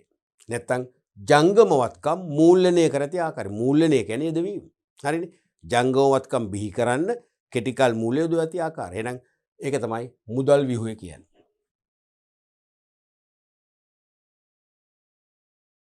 මුදල් ව්‍යුහය. ඊළඟට මේ දෙකම පොදුවේ ගත්තොත් ඒකට කියන්නේ මොකක්ද? මේ දෙකම පොදුවේ ගත්තොත් ඒ කියන්නේ දිගුකල් වේවා කෙටිකල් වේවා. දිගුකල් මෙන්ම කෙටිකල් මාර්ග වලින් රැස් කරගත්ත මුළු අරමුදල් මුළු මූල්‍ය මුළු වත්කම් මූල්‍යණය කරන්න. ඒ කියන්නේ ජංගම මෙන්ම ස්ථාවර වත්කම් එක් ජංගම මෙන්ම ස්ථාවර වත්කම් නැත්නම් මුළු වත්කම් බිහි කරන්න යොදවා ඇති ආකාරය. නැත්නම් මුළු වත්කම් මූල්‍යණය කර ඇති ආකාරය තමයි මූල්‍ය ව්‍යුහය කියන්නේ. මේ දෙකෙම එකතු. මූල්‍ය ව්‍යුහය. උන්නෝ ටික තේරුම් ගන්න ඕන අපි මේ පාඩම ඉස්සරහට යන්න. පැහැදිලිද? එහෙනම් ප්‍රාග්ධන ව්‍යුහය කියන්නේ මොකද්ද? ස්ථාවර වත්කම් මූල්‍යණය කර ඇති ආකාරය. ඒ කියන්නේ දිගුකල් මූල්‍ය එක් ස්ථාවර වත්කම් ගොඩනගන්න යොදවා ඇති ආකාරය. ඉඩම් වල රුපියල් මිලියන මෙච්චරක්, ගොඩනැගිලි වල රුපියල් මිලියන මෙච්චරක් ආදී වශයෙන් යොදවා ඇති ආකාරය. එහෙනම් අපි කෙටියෙන් කියන්නේ විභාගයට ලියන්නත් ඕන මේ ස්කීම් වල ඉන්නෙත් එහෙමයි ස්ථාවර වත්කම් මූල්‍යණය කර ඇති ආකාරය. ඒක සරල භාෂාවෙන් ගත්තම එක ස්ථාවර වත්කම් බිහි කරන්න දිගුකල් මූල්‍ය යොදවා ඇති ආකාරය. ඒක තමයි ප්‍රාග්ධන ව්‍යුහය කියන්නේ. මුදල් ව්‍යුහය කියන්නේ මොකද්ද? කෙටිකල් මාර්ග වලින් රැස් කරගත්ත අරමුදල් එක් ජංගම වත්කම් බිහි කරන්න යොදවා ඇති ආකාරය. ඒක තමයි මුදල් ව්‍යුහය කියන්නේ. එහෙනම් මුළු වත්කම් මූල්‍යණය කර ඇති ආකාරය තමයි මූල්‍ය ව්‍යුහය කියන්නේ. ඒ කියන්නේ මුළු මූල්‍ය ජංගම මෙන්ම ස්ථාවර වත්කම් ගොඩනගන්න යොදව ඇති ආකාරය තමයි මූල්‍ය ව්‍යුහය කියන්නේ. ඕක අනිත් පැත්ත. ප්‍රාග්ධන ව්‍යුහයට අවශ්‍ය මූල්‍ය සම්පාදනය කර දෙන්නේ කොහෙන්ද? ඒ පැත්ත අර කරන්නේ. මේ ප්‍රාග්ධන ව්‍යුහය කියන්නේ එක ස්ථාවරවත්කම් බිහි කරන්න දිගු කල් මූල්‍ය යොදව ඇති ආකාරයනේ. එහෙනම් ප්‍රාග්ධන ව්‍යුහයට අවශ්‍ය මූල්‍ය සම්පාදනය කර දෙන්නේ කොහෙන්ද? ප්‍රාග්ධන වෙළඳපොලේ. කැපිටල් මාකට් එකේ. එක් ජංගමවත්කම් වල මූල්‍ය යොදව ඇති ආකාරය තමයි එක් ජංගමවත්කම් වල ක්‍රිටිකල් මූල්‍ය යොදව ඇති ආකාරය තමයි මුදල් ව්‍යුහය කියන්නේ. එපමණ මුදල් ව්‍යුහයට අවශ්‍ය මූල්‍ය සම්පාදනය කර දෙන්නේ කොහෙන්ද? මුදල් වෙළඳපොලේ. මුළුවත්කම් මූල්‍යණය කර ඇති ආකාරය තමයි මූල්‍ය ව්‍යුහය කියලා කියන්නේ. එහෙනම් මූල්‍ය ව්‍යුහයට අවශ්‍ය මූල්‍ය සම්පාදනය කර දෙන්නේ කොහෙන්ද? මූල්‍ය වෙළඳපොලේ. ෆයිනෑන්ස් මාකට් එකේ. එහෙනම් මූල්‍ය වෙළඳපොලේ ප්‍රභේද දෙකයි. ප්‍රාග්ධන වෙළඳපොල, මුදල් වෙළඳපොල.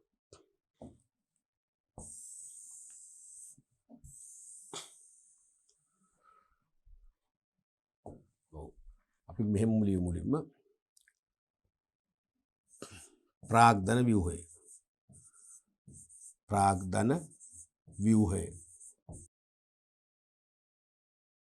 ප්‍රාග්ධන ව්‍යුහය. ඒ කියන්නේ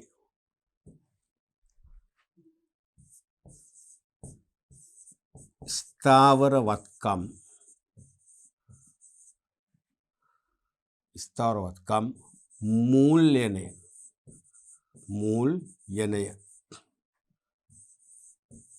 කර ඇති ආකාරයයි.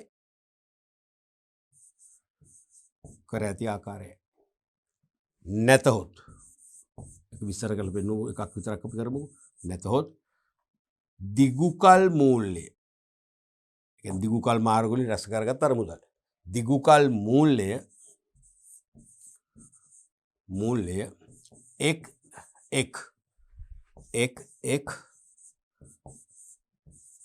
ස්ථාවරවත්කම්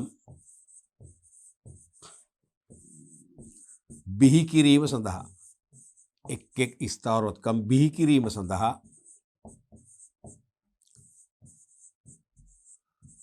යොදවා ඇති ආකාරය.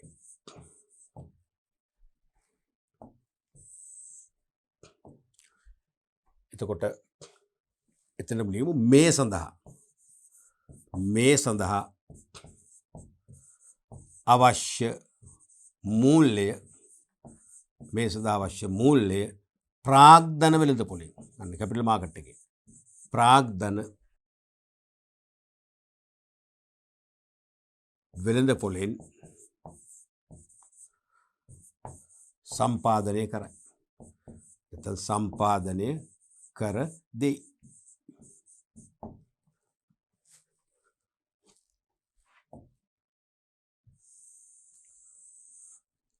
දෙවැනි එක තමයි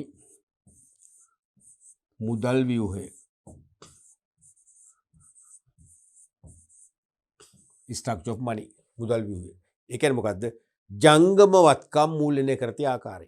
ඒ කියන්නේ එක් ජංගමවත්කම් බිහි කරන්න සපයගත්ත ක්‍රිටිකල් මූල්‍ය කුමන ප්‍රමාණයන්ගෙන් යොදවා ඇද්ද කියන විග්‍රහය තමයි මුදල් ව්‍යුහය කියන්නේ. අපි කෙටි ලියන විභාග ලියන්න ඕනේ මේ විදිහටයි. මොකද්ද? ජංගමවත්කම්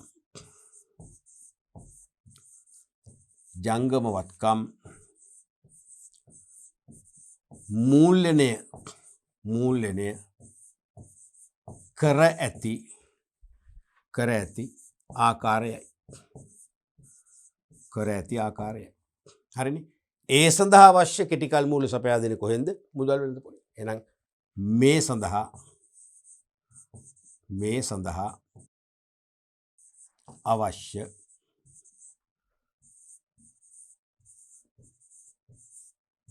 ක්‍රිටිකල් මූල්‍ය මුදල් වෙළඳපොලෙන්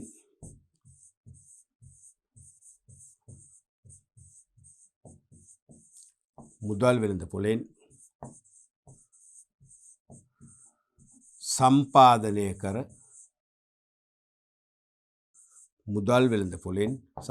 කර දී. පැහැදිලිනේ? එහෙනම් අපිට තුන්වෙනි එකකුත් ගන්න පුළුවන්.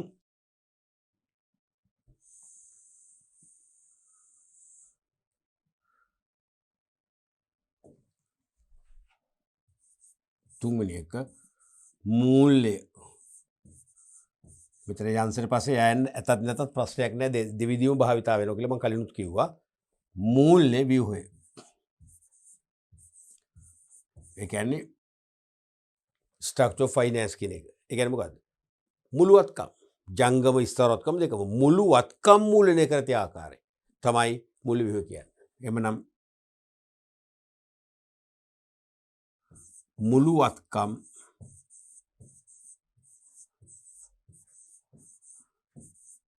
මූල්‍යණය කර ඇති ආකාරයයි. මුළුවත්කම් මූල්‍යණය කර තිය ආකාරය තමයි මූල්‍ය ව්‍යුහය කියන්නේ. ඒ සඳහා අවශ්‍ය මූල්‍ය කොහෙන්ද සපයා දෙන්නේ? මූල්‍ය වලින්ද පොලේ. අර දෙකේම එකතු වෙයි. ඒ සඳහා අවශ්‍ය මූල්‍ය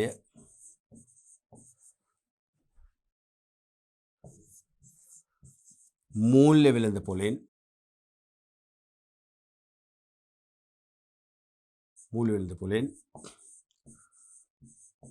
සම්පාදනය කර දෙයි. තේරුණානේ? එහෙනම් ස්ථාරවත්කම් මූල්‍යණය කර ඇති ආකාරය ප්‍රාග්ධන ව්‍යුහය.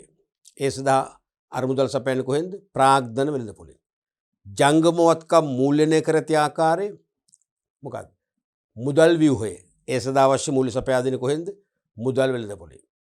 මුළුවත්කම් මූල්‍යණය කර ඇති ආකාරය මොකද්ද? මූල්‍ය ව්‍යුහය. ඒ සඳහා අවශ්‍ය මූල්‍ය සම්පාදනය කර දෙන්නේ කොහෙන්ද? මූල්‍ය වෙළඳ පොලේ. ෆයිනෑන්ස් මාකට් එක. එහෙනම් ෆයිනෑන්ස් මාකට් එකේ ප්‍රභේද දෙක තමයි කැපිටල් මාකට් එකයි මනි මාකට් එක. පැහැදිලිද? රයිට්. අපි ඕක දැන් මේ පාඩමේ තව මැද හරියට ගියාම අපි ඇත්තටම මූල්‍ය වෙළඳ පොළ තමයි මේ ගමන් කරමින් ඉන්නේ. මූල්‍ය වෙළඳ පොළ ගැන තමයි විස්තර කරන්නේ. විශේෂයෙන්ම money market and capital market. Right. අපි බලමු ඊළඟට මූල්‍ය සැලසුම් කරන හා පාලන උපකරණ. දැන් මූල්‍ය සැලසුම් කරන අතිශය වැදගත්නේ. මූල්‍ය සැලසුම් කරන හා පාලන උපකරණ මූලික දෙකක් පාවිච්චි වෙනවා. එකක් තමයි අයවැයකරණය, අනිත් එක මූල්‍ය ප්‍රවාහ ප්‍රකාශ භාවිතය. එකක් අයවැයකරණය, අනිත් එක මූල්‍ය ප්‍රවාහ ප්‍රකාශ භාවිතය. මුලින්ම අයවැයකරණයට අදාළ ප්‍රධාන උපකරණ. බජටින් අයවැයකරණයට අදාළ ප්‍රධාන උපකරණ දෙකක් තියෙනවා. එකක් මුදල් අයවැය ලේඛනය කෑෂ් බජට්, අනිත් එක ප්‍රාග්ධන අයවැයකරණය කැපිටල් බජට්. හරිද? මුදල් අයවැය ලේඛනයයි ප්‍රාග්ධන අයවැයකරණයයි දෙක තමයි අයවැයකරණයට තියෙන ශිල්පීය ක්‍රම දෙක වෙන්නේ. පැහැදිලිද? මුලින්ම මුදල් අයවැය ලේඛනය. මුදල් අයවැය ලේඛනය. ඒ කියන්නේ මොකද්ද? නිශ්චිත අනාගත කාලච්ඡේදයක මුදල් ලැබීම් හා මුදල් ගෙවීම ඇතුළත් කොට සකස් කරනු ලබන ලේඛනය මුදල් අයවැය ලේඛන ලෙස හඳුන්වනු ලබයි. තේරුණානේ? නිශ්චිත අනාගත නැත්නම් ඉදිරි කාල පරිච්ඡේදයක් තුල මොනවද මේ? අපේක්ෂිතනේ. අතරම අපේක්ෂිත නොදැමට කමන්නේ අනාගත කියද්දී තේරෙනවා. අපේක්ෂිත මුදල් ලැබීම් හා අපේක්ෂිත මුදල් ගෙවීම. අපේක්ෂිත මුදල් ලැබීම්, අපේක්ෂිත මුදල් ගෙවීම ඇතුළත් කර සකස් කරනු ලබන ඇස්තමේන්තුගත ලේඛනයක් තමයි මුදල් අයවැය ලේඛනය කියන්නේ. මේක ඇස්තමේන්තුවක්. ඇස්තමේන්තු කරන එක ලැබෙන්න පුළුවන්, නොලැබෙන්න පුළුවන්. ඇස්තමේන්තු කරන ගෙවීම් කෙරෙන්න පුළුවන්, නොකරෙන්න පුළුවන්. එහෙනම් නිශ්චිත ඉදිරි කාල පරිච්ඡේදයක් තුලදී අපේක්ෂිත මුදල් ලැබීම හා ගෙවීම ඇතුළත් කොට සකස් කරන ලේඛනය තමයි මුදල් අයවැය ලේඛනය කියන්නේ. ඒ මුදල් අයවැය ලේඛනය සකස් කරගත්තම ලේසි. අපි දන්නවා එක එක ඉදිරි වකවානු තුල මෙච්චර මුදල් ලැබෙනවා මේ මාර්ග වලින්. මෙච්චර මුදල් ගෙවන්න තියෙනවා. අපිට ඒවට කල්යුතු සූදානම් වෙන්න පුළුවන්. සැලසුම් කරගන්න පුළුවන්. තේරෙනවද? අපේක්ෂිත මුදල් ලැබීම් මාර්ග සඳහා උදාහරණ. අපේක්ෂිත මුදල් ලැබීම් මාර්ග කීපයක් තියෙනවා. එකක් තමයි අත්පිට විකුණුම්. ප්‍රධාන මේක ඕකනේ. අත්පිට විකුණුම් වලට මුදල් ලැබෙනවා. අනික ජංගම නොවන වත්කම් විකිණීම. ස්ථාවර ඒ කියන්නේ ජංගම නොවන වත්කම් කියන්නේ ස්ථාවරවත්කම්. ස්ථාවරවත්කම් අපි මුයල්පන ගිය යන්ත්‍ර තියෙනවා. අතිරික්ත රත වාහන තියෙනවා. අපි ඒව විකුණනවා. ස්ථාවරවත්කම්. අනික ණයගැතියන්ගෙන් ලැබීම. අපි ණයට වික්කම ණයගැතියන්ගෙන් මුදල් ලැබෙනවා. වරින් වර. ඒ ඔක්කොම අපේක්ෂිත ලැබීම් මාර්ග. ඒ වගේම අපේක්ෂිත ගෙවීම් මාර්ගයක් තියෙනවා. තොග මිලට ගැනීම. ස්ථාවරවත්කම් නෙවෙයි තොග. ඒ කියන්නේ එක්කෝ විකිණීම සඳහා භාණ්ඩ. එහෙම නැත්නම් නිෂ්පාදනය සඳහා අමුද්‍රව්‍ය. තොග මිල දී ගන්න දරණ එක වියදම, අපේක්ෂිත වියදම. අනික වැටුප් පහ වේතන ගෙවීම. අනිත් එක ජංගම නොවන වත්කම් මිලදී ගැනීම. ඒකත් ගන්න පුළුවන්. ඒ කියන්නේ මොකද? ස්ථාවර වත්කම්. මෙතනකු ස්ථාවර වත්කම් නෙවෙයි. තේරුණාද? අපිට යන්ත්‍ර උපකරණ ඒවත් මිලදී ගන්න වෙනවා. ඒත් අපේක්ෂිත ගෙවීම් මාර්ගය. තව මෙතනට එන්න පුළුවන් මොනවද? ආයතන පරිපාලන වියදම් කියලා එන්න පුළුවන්. විකුණුම් මහ බෙදහැරීම් වියදම්, ප්‍රචාරණ වියදම්, ඒ වගේ වියදම් වැටුප්පහ වේතන ගෙවීමේ උදාහරණයක් විතරයි. තව ඕනම වියදමක් එන්න පුළුවන්. ඊළඟට මුදල් අයවැය ලේඛනය පිළියෙල කිරීමෙන් ලැබෙන ප්‍රයෝජන. මේක නිතරම විභාගයට අහනවා. නිතරම විභාගයට අහනවා. මුදල් අයවැය ලේඛනයක් පිළියෙල කිරීමෙන් ලැබෙන ප්‍රයෝජන කීපයක් තියෙනවා. මූලික තුනක්. එකක් තමයි අනාගතයේදී මුදල් අතිරික්තයක් වේ නම් ඒ කල් තබා දැනගත හැකි වීමෙන් එම මුදල් ඵලදායීව ආයෝජනය කළ හැකි වීම. දැන් අනාගතයේ මුදල් අතිරික්තත ඇති වෙන්නේ මොන කාලවලද මොන වකවානුවලද කුමන ප්‍රමාණයකින්ද කියලා කල්යුතු දැනගන්න පුළුවන්. මොකද මුදල් ලැබෙ අපි දු කාර්තු පදනමක් මත හැදුවා කියලා ඊළඟ අවුරුද්දට කාර්තු 4කට. එහෙනම් ඒ අයවැය හැදුවම පේනවා මොන කාර්තුවේද මුදල් අතිරික්තත ඇති වෙන්නේ. අපි දුමු දෙවන කාර්තුවේ. අපි ඒක කල්යුතු දැනගන්න. එහෙනම් කල්යතුව ඉතා ඉහළ ආදායම් ලබන්න පුළුවන්. එහෙමනම් කල්යතුව ඉතා ඉහළ ආදායම් ලබන්න පුළුවන් ආයෝජන මාර්ගවල ආයෝජනය කරන්න සැලසුම් කරගන්න පුළුවන්. තේරෙනවද දේවාසිය? දැන් අයවැය හැදුවේ අපි කො දන්නේ නැහැනේ. මුදල් අතිරික්තයක් ඇති වුණයි කියලා දන්නේ අද. ඉතින් අද තමයි හොයන්නේ මේක කොහොමද ආයෝජනය කරන්න කියලා. දැන් කල්ැතුව සැලසුම් කරලා ටක් ගාලා ආයෝජනය කරන්න පුළුවන්. දෙවෙනි එක ගණිත පැත්ත. අනාගතයේදී මුදල් ඌනතාවක් වේ නම් ඒද කල් තබා දැනගෙන ඊට මුහුණ දීමට සූදානම් වෙන්න පුළුවන්. එහෙනම් මුදල් ඌනත ඇතිවන වකවානු සහ ප්‍රමාණයන් කල්ැතුව හඳුන ගන්න පුළුවන්. කල්ැතුව ඒකට පිළියම් යොදන්න පුළුවන්. එහෙනම් වාසිදායක මාර්ග වලින් ණය අරගෙන ඒ මුදල් ඌනතාවේ ගලපා ගන්න අපට ක්‍රියාත්මක වෙන්න පුළුවන්. ප්‍රධානම දෙක ඔය දෙකයි. තුන්වෙනි එක සත්‍ය මුදල් ක්‍රියාකාරීත්වය හා සැසඳීම මගින් මුදල් පිළිබඳ සැලසුම් කරණය හා පාලනය පහසු වීම. දැන් මුදල් අයවැය තියෙනවනේ අපේක්ෂිත ලැබීම්. ඒ අපේක්ෂිත ලැබීම්නේ. දැන් ඒ නියමිත කාලේ ලැබුණාම බලනවා සත්‍ය ලැබීම් කොච්චරද? මේ මුදල් අයවැයෙන් පෙන්눔 කරන ලැබීම් ලැබුණද? ලැබිලා නැත්තම් ලැබුණ නැත්තේ ඇයි? ණයගැතුව මුදල් ප්‍රමාද කර. අන්න අපට ඇක්ෂන් එකක් ගන්න පුළුවන්. ණයගැතියන් දැනුවත් කරනවා. එයාගෙන් ඉල්ලීම් කරනවා. එක්ක ඔයාලට වට්ටමක් දෙනවා. මුදල් වට්ටමක් දීලා ඉක්මනින් ණය අය කරගන්නවා. තේරුණාද? දැන් අයවැයක් නැත්තම් අපි දන්නේ නැහනේ. ණයගැතුව ගෙව්වේ නැහැ. ණයගැතුව ගෙව්වේ නැහැ. ප්‍රමාද කළා කියලා අපිට තේරුම් ගන්න අමාරුයි. ඒ වගේම මුදල් ගෙවීම් මාර්ග අයවැය තියෙන අපේක්ෂිත ගෙවීම් මාර්ග. දැන් සත්‍ය ගෙවීම් මාර්ග අපි දකිනවා. සංසන්දනය කරනවා. අයවැයෙන් අපේක්ෂිත ගෙවීම් මට්ටමට වඩා වැඩිපුර ගෙවලා තියෙනවා නම් ඇයි එහෙම වියදම වැඩි වුණේ කියලා හොයනවා. වියදම වැඩි වෙන සමහර සම්පත් නාස්ති කරලා තියෙනවා. එහෙනම් අපි සම්පත් නාස්ති නොකරන්න අවශ්‍ය ක්‍රියාමාර්ග ගන්නවා. ඒක තමයි මේ පාලනය කියන්නේ. එහෙනම් මූල්‍ය සැලසුම් කරණය හා මූල්‍ය පාලනය පහසු වෙනවා. ඔන්න ඔය මූලික වාසි තුන තමයි මුදල් අයවැය ලේඛන සම්පාදනය ලැබෙන්නේ. පැහැදිලිද? රයිට්. ඊළඟට අපි බලමු ප්‍රාග්ධන අයවැය කරණය. ප්‍රාග්ධන අයවැය කරණය. අනාගතයේදී ප්‍රතිලාභ ඉපීමේ අරමුණෙන් ව්‍යාපාර ආයතනයක් සතුව පවතින වර්තමාන අරමුදල් වඩා සඵලදායී ලෙස දිගුකාලීන වත්කම්වල හෝ දිගුකාලීන ව්‍යාපෘතිවල හෝ ආයෝජනය කිරීමට සැලසුම් කිරීම ප්‍රාග්ධන අයවැය කරණය වේ. ඒතර ප්‍රාග්ධන අයවැය කරණය කියන්නේ අනාගතයේදී ඉහළ ප්‍රතිලාභයෙන් නිකන් පහළ මට්ටමේ නෙමෙයි ඉහළම ප්‍රතිලාභ උපය ගැනීම අරමුණෙන් ව්‍යාපාර ආයතනයක් සතුව පවතින වර්තමාන අරමුදල් වඩා සඵලදායී ලෙස වඩා නිවැරදි ලෙස දිගුකාලීන වත්කම්වල එක්ක දිගුකල් වත්කම්වල නැත්නම් දිගුකාලීන ව්‍යාපෘතිවල ආයෝජනය කිරීමට සැලසුම් කරනවා. ඒ සැලසුම් කිරීම තමයි ප්‍රාග්ධන අයවැය කරණය කියන්නේ. අපි හිතමු කිසියම් බලාගාරයක් ඉදි කරන්න තීරණය කරනවා. ඒ බලාගාරයෙන් අපිට විදුලිය ජනනය කරන්න පුළුවන්.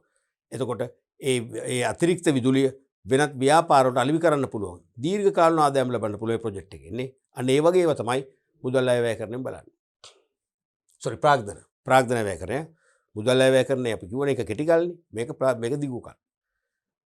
ඊළඟට මූල්‍ය කළමනාකරු විසින් ගනු ලබන ප්‍රාග්ධන අයවැය කරන තීරණ දිගුකාලීන ආයෝජන තීරණ ලෙස සැලකේ. එහෙනම් ෆයිනෑන්ස් මැනේජර් කෙනෙක් ඉන්නවනේ විධිමත් ව්‍යාපාරයක. ඒ මූල්‍ය කළමනාකරු විසින් ගනු ලබන ප්‍රාග්ධන අයවැය කරන තීරණ කියන්නේ මොනවද? වෙන මොකුත් නෙවෙයි දිගුකාලීන ආයෝජන තීරණයි. දිගු ඒ කියන්නේ මූල්‍ය වෙළඳපොලෙන් රැස් කරගත්ත දිගුකල් මූල්‍ය දිගු කාලීනව ආදායම් උපද්දවන්න පුළුවන් ආයෝජන මාර්ගවල යෙදවීම සම්බන්ධ තීරණ තමයි මේ මූල්‍ය කළමනාකරු ගන්න. තේරුණාද? උදාහරණ ව්‍යාපාර කටයුතු වර්ධනය සඳහා නව ගොඩනැගිල්ලක් ඉදිකිරීම. ව්‍යාපාර කටයුතු වර්ධනය කරගන්න දැන් අලුත් ගොඩනැගිල්ලක අවශ්‍යතාවය තියෙනවා. අපි තුමු බහට ගබඩා කරගන්න ඉඩ මදි. අලුතෙන් සේවකයන්ට වැඩ ස්ථාන ස්ථාපිත කරන්න ඉඩ මදි. එහෙනම් ගොඩනැගිල්ලක් හදනවා. ඒකෙන් මොකද වෙන්නේ? ව්‍යාපාර කටයුතු තවත් සාර්ථක වෙනවා. එහෙනම් ඒක ප්‍රාග්ධන අයවැයකරණයෙන් අපේක්ෂිත ක්‍රියාමාර්ගය. අනික නව යන්ත්‍රයක් හෝ යන්ත්‍ර මිලදී ගන්නවා. ඒකෙනුත් ව්‍යාපාර කටයුතු වර්ධනය වෙනවා. අනික ප්‍රචාරණ වැඩසැලැස්මක් සඳහා වැය කරන දිගු කාලීන වියදම්. දීර්ඝ කාලීනව ප්‍රචාරණ හෝ ප්‍රවර්ධන වැඩසටහනක් දියත් කරන්න මොකද කරන්නේ? සැලසුම් කරනවා. ඒ සැලැස්ම අනුව ඒ සඳහා වියදම් කරොත් ප්‍රතිඵල දීර්ඝ කාලීනව ලැබෙනවා. දීර්ඝ කාලීනව අපේ ඉල්ලුම වර්ධනය වෙනවා. ලාභ වර්ධනය වෙනවා. පැහැදිලිද? රයිට්. ඊළඟට මුදල් ප්‍රවාහ ප්‍රකාශ භාවිතය.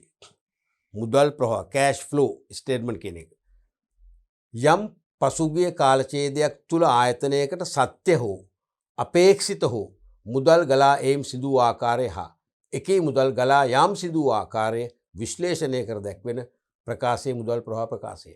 මුදල් ප්‍රවාහ ප්‍රකාශය කියන්නේ එක්කෝ මේක අනිවාර්යයෙන්ම හදන්නේ පසුගිය කාලච්ඡේදයකට. තේරුණාද? එහෙම නැත්නම් අනාගත කාලච්ඡේදයකට හදන්න පුළුවන්. ගොඩක් වෙලාවට අපි ප්‍රායෝගිකව හදන්නේ පසුගිය කාලච්ඡේදයටයි. නමුත් අනාගත කාලච්ඡේදයට හදන්න පුළුවන්. නමුත් අපි අනාගත කාලච්ඡේදයේදී ගොඩක් අවධානය යොමු කරන්නේ මුදල් අයවැයටයි. මුදල් අයවැය අනාගතයේ සඳහා හදනවනේ නම් පහුගිය කාලයකට හදන්නේ මොකක්ද? මුදල් ප්‍රවාහ ප්‍රකාශය. මොකද ව්‍යාපාරයක මූල්‍ය ප්‍රකාශ, ඒ කියන්නේ වෙළඳ හා ලාභ ගුණම ශේෂපත්‍රයේ කියන ප්‍රකාශ අරගෙන ඒවෙන් දත්ත අරගෙන තමයි මුදල් ප්‍රවාහ ප්‍රකාශ හදන්නේ. ගොඩක් වෙලාවට ප්‍රායෝගික වෙන්නේ එතකොට අතීතරයි මේක හැදෙන්නේ. නමුත් අනාගතයට හදන්න තහනම්නේ හදන්න පුළුවන්. එහෙනම් පසුගිය කාලච්ඡේදයක් තුළ ආයතනයකට සත්‍ය හෝ අපේක්ෂිත හෝ මුදල් ගලා ඒම සිදු ආකාරය. නැත්නම් මුදල් ගලා ආපු ආකාරය සහ මුදල් එළියට ගලා ගියපු ආකාරය පිළිබිඹු කරමින් සකසන ලේඛනයක් තමයි මුදල් ප්‍රවාහ ප්‍රකාශයක් කියන්නේ. මුදල් ප්‍රවාහ ප්‍රකාශයක් පසුගිය කාල සීමාවක් සඳහා හෝ අවතින් අනාගත කාල සීමාවක් සඳහා හෝ පිළිල කරන්න පුළුවන්. නමුත් බහුලව හදන්නේ මොකද්ද? පසුගිය කාල සීමාවක් සඳහා. ව්‍යාපාරික මුදල් ප්‍රවාහය නැතොත් මුදල් ගලා ඒම් හා ගලා යාම. මුදල් ප්‍රවාහය කියුම දෙකමයි තියෙන්නේ. මුදල් ව්‍යාපාරය තුලට ගලා යාම, ව්‍යාපාරයෙන් එළියට මුදල් ගලා යාම. සිදු වූ ආකාරය එම ව්‍යාපාරයේ සාර්ථකත්වයට හෝ අසාර්ථකත්වයට හෝ බලපායි. එම නිසා මුදල් ප්‍රවාහය පාලනය කිරීම සඳහා මුදල් ප්‍රවාහ ප්‍රකාශය ආයතනයට වැදගත් වේ. දැන් මේ මුදල් ප්‍රවාහ ප්‍රකාශය හදුවම අපට පේනවා මුදල් ගලාගෙන ගියේ කොයි මාර්ගවලටද? අනවශ්‍ය වියදම් සඳහාද? අන්න ඒව නවත්තන්න පුළුවන්. මුදල් ගලාගෙන ආවේ කුමන මාර්ගවලින්ද? පහසුවෙන් විශාල ප්‍රමාණයකින් අපට ලැබුණේ මොන මාර්ග දෙනෙන්? ඒව තමයි අපට මුදල් සම්පාදනය කරගත හැකි ප්‍රධාන මාර්ග වශයෙන් අපි තීරණය කරන්න ඕනේ.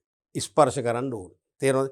අපිට විශාල මුදල් ප්‍රමාණයක් සම්පාදනය කර දෙන්න මුල් වෙච්ච මූලාශ්‍ර සමග අපි අඛණ්ඩව දැඩි සම්බන්ධතා පවත්වා ගනිමින් ඒගොල්ලන්ගේ නැවත නැවතත් මූල්‍ය සම්පාදනය කරගන්න අපට ක්‍රියාත්මක වෙන්න පුළුවන්කම තියෙනවා. ඒ නිසා මුදල් ප්‍රවාහ ප්‍රකාශයක් සකසා ගැනීමෙන් ව්‍යාපාරික තුලට මුදල් ගලා යාම සහ පිටතට මුදල් ගලා යාම හොඳින් සමතුලිත මට්ටමින් පවත්වා ගැනීම හැකියාව ලැබෙනවා.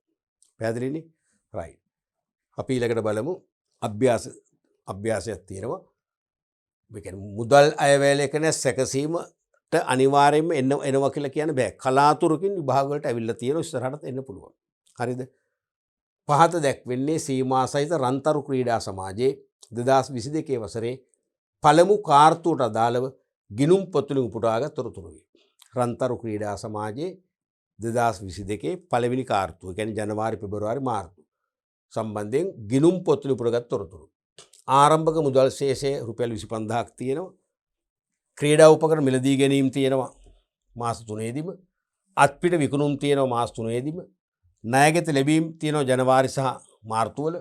සේවක වේතන ගෙවල තියෙනවා මාස 3ෙම. ව්‍යායාම උපකරණ විකිණීම් තියෙනවා පළවෙනි මාස 2. ව්‍යායාම උපකරණ විකිණීම් මිලට ගැනීම තියෙනවා පළවෙනි මාස 2. මුදල් අයවැය ලේඛනය සකසන්න. මේ බොහොම සරලයි. මුදල් ලැබීම් එක කොටසක දානවා.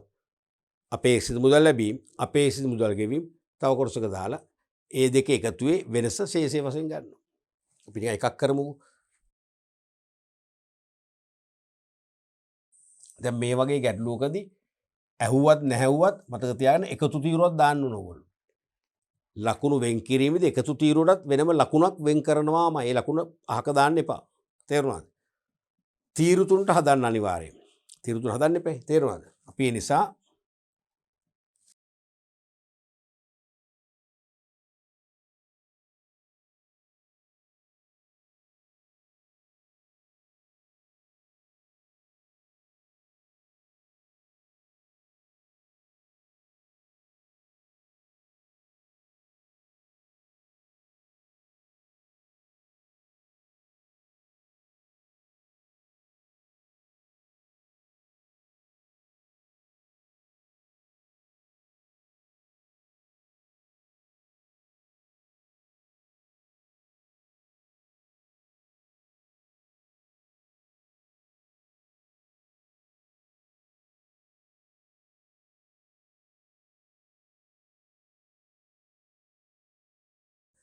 මෙතන සාමාන්‍ය ඉතින් ගිණුම් කරන්නේ විෂය හදාරණය දන්නවනේ කරන්න ඕනදී.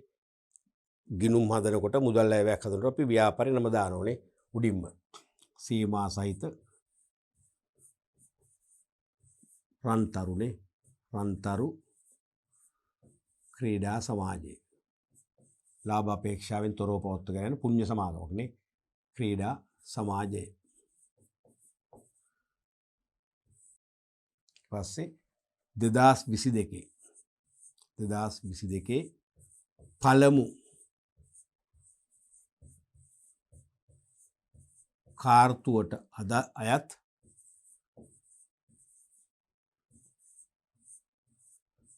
මුදල් අයවැය ලේඛනය. මුදල් අයවැය. ඒතර මේක ජනවාරි පෙබරවාරි මාර්තු මෙතන එකතු හරිනේ. මෙතනින් දානවා ආරම්භක ශේෂය. ආරම්භක ශේෂය. ඊට පස්සේ මුදල් ලැබීම. මුදල් ලැබීම. අපි ඒක ලියමු. පස්සේ මෙතනට එන්නේ මුදල් ගෙවීම. මුදල් ගෙවීම.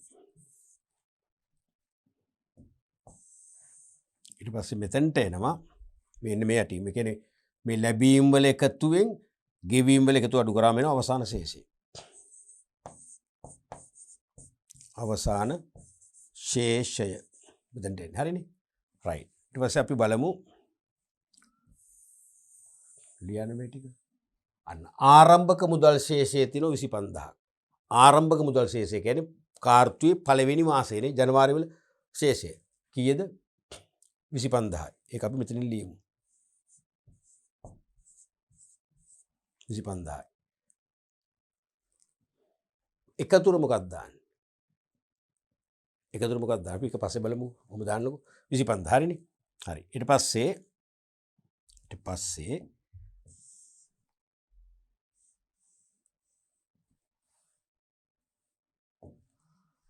මුදල් ලැබීම් වල මුලින්ම තියෙන ක්‍රීඩා උපකරණ මිලදී ගැනීම 40000යි 10000යි 50000යි.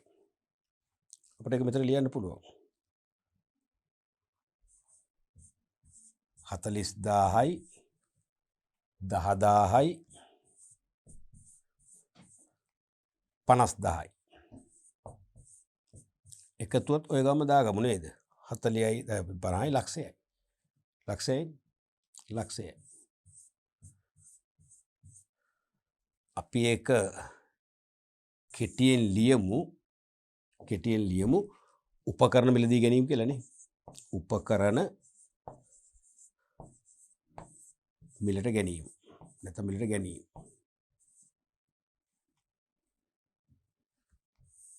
ඊට පස්සේ තියෙන්නේ අත්පිට විකුණුම් 1,50,000යි 2,00,000යි 2,25,000යි. ඒක ලැබීම. කියන්නේ එතන දාන්නු ලැබීම වලට. අත්පිට විකුණුම්.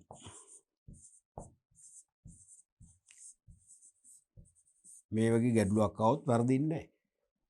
ශේෂ ආරම්භක ශේෂය උඩ අවසන් ශේෂය යට ලැබීමගේ විචාර කල්පනට තියෙන අත්පිරි විකුණු 1,50,000යි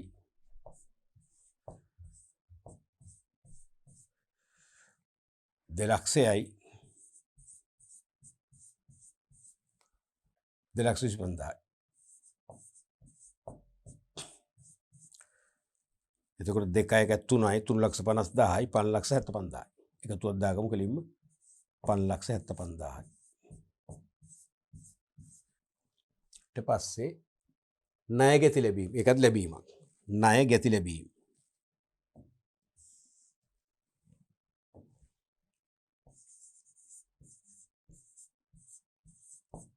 ණය ගැති ලැබීම. තියෙනවා 30,000යි. පෙබරවාරි මාසේ නැහැ. මාර්තු වල 20,000ක් ලැබිලා තියෙනවා.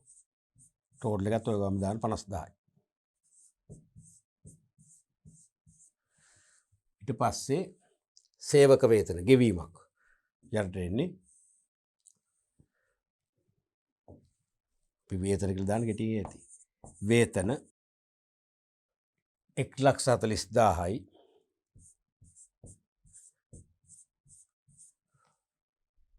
1,20,000යි 1,30,000යි. ටෝටල් එකත් ඔය ගම දාගමු. 3,03යි 4යි 2යි 6යි 3 9යි 3,90,000යි. හරිනේ. 3,03යි 4යි 2යි 6යි 3යි 9යි 3යි 2යි හරි 3,90,000යි.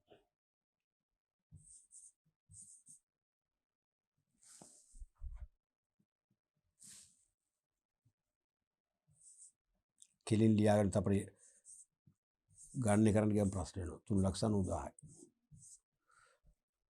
ඊට පස්සේ උපකරණ විකිණීම මෙතනට එන්නේ උපකරණ විකිණීම.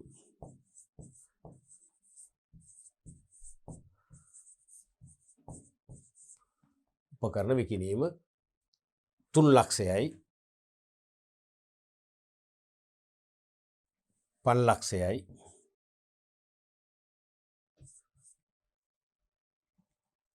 මේක නෑ. එහෙනම් 8,00,000 එකතු.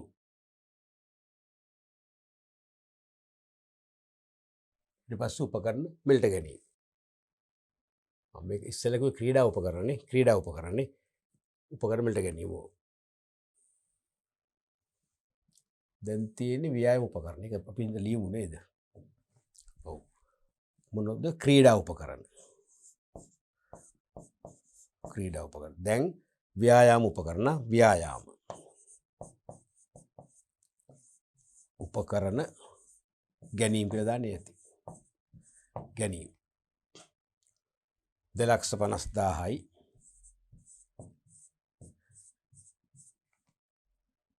5,50,000යි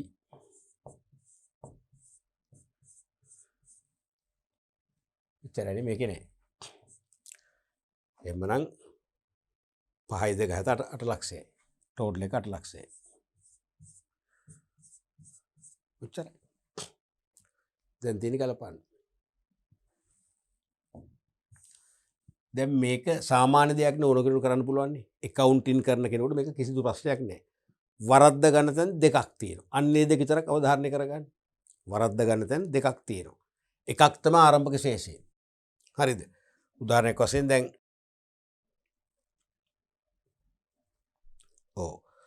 එකක් තමයි ආරම්භක ශේෂය. දැන් ජනවාරි මාස 25යිනේ. තේරෙනවද? එකතුර දාන්නේ මොකද්ද? එකතුර දාන්නේ මේ තීරු තුනේ යෙද නැහැ. දැන් මේ තීරු තුන එකට එකතු කරොත් තීරු තමයි. තීරු තුන තේරෙනවද? මේ ජනවාරි පෙබරවාරි මාර්තු තුනම එකතු කරාම තීරුව මේක නම් ආරම්භක ශේෂය මෙතෙන්ට එන්නේ මොකද්ද? 25ම තමයි එන්නේ. අන්න එක පටල ගන්න එපා. මෙතෙන්ට එන්නේත් මොකද්ද? 25ම තමයි. මේ තුන එකතු හිම දාන්නේ නැහැ. මේවා දැම්මා වගේ. තේරෙනවද? මොකද මේ කාර් තීරු තුනම නියෝජනය කරන තනි තීරුව නෙමෙයි ඒකාබද්ධ තීරුව. එහෙනම් ආරම්භක ශේෂය වෙන්නේ මේ 25මයි. ඔන්න ඕක වරද්ද ගන්න නැත්නම් එක තැනක් ෂේප්. හරිද? රයිට්. අපි දැන් එකතු කරමු. එහෙනම් මෙතන එකතු කරලා දාන්න 0.3යි 5යි 5යි 2යි 7යි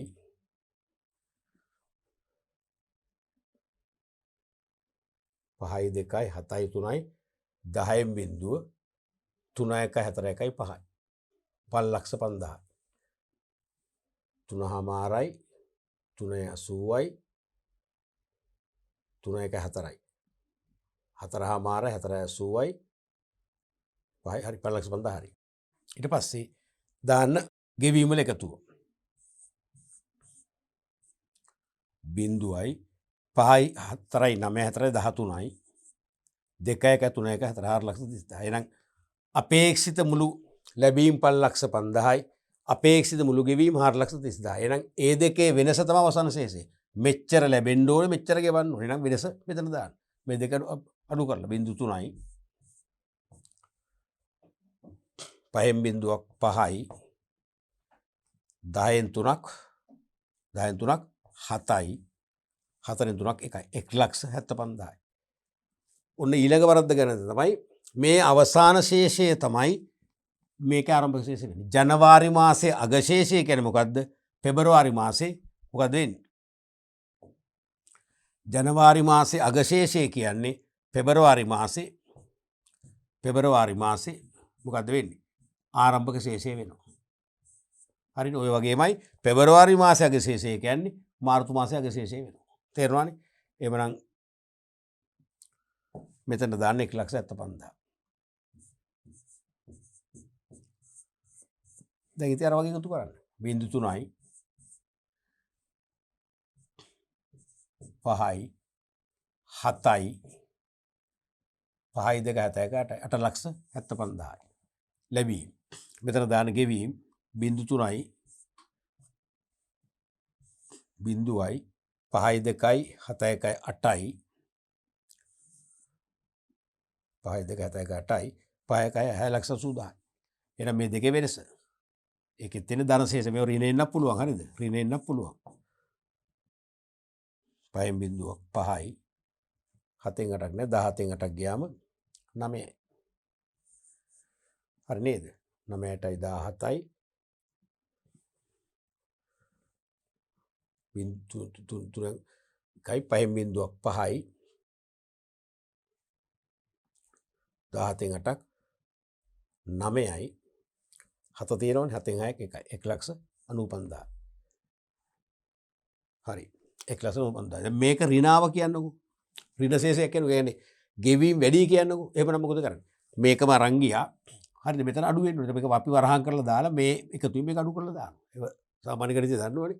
එන 1,95,000 පෙබරවාරි මාසයේ අග ශේෂය. ඒ කියන්නේ මාර්තු වල ආරම්භක ශේෂය 1,95,000.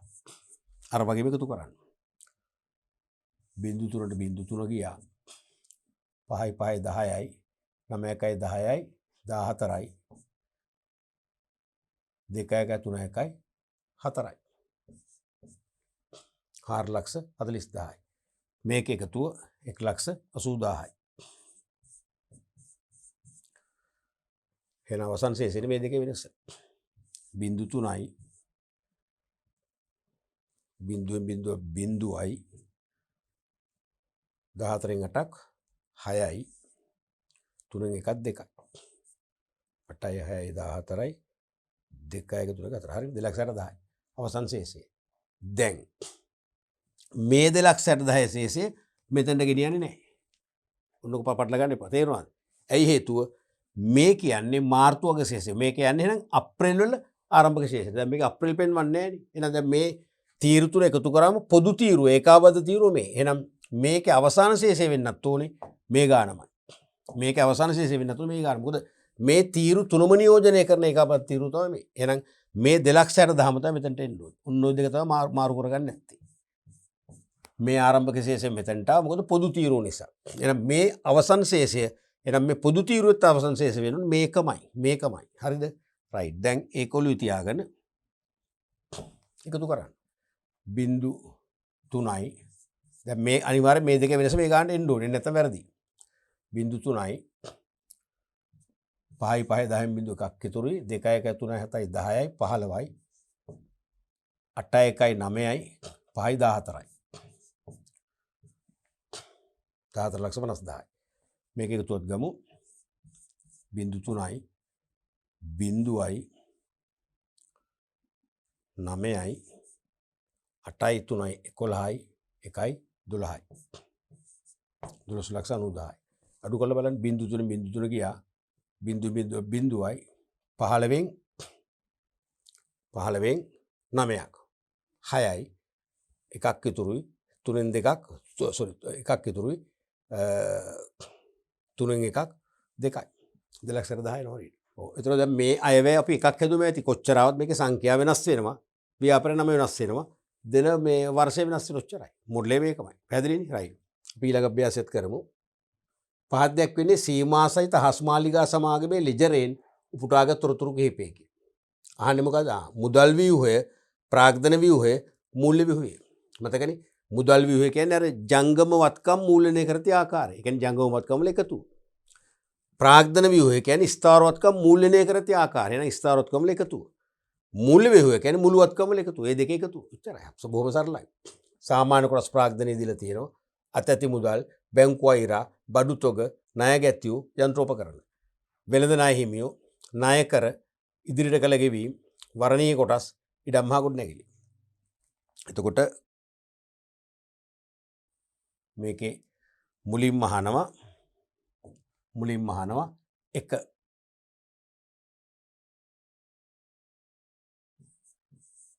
මුදල් ව්‍යුහය.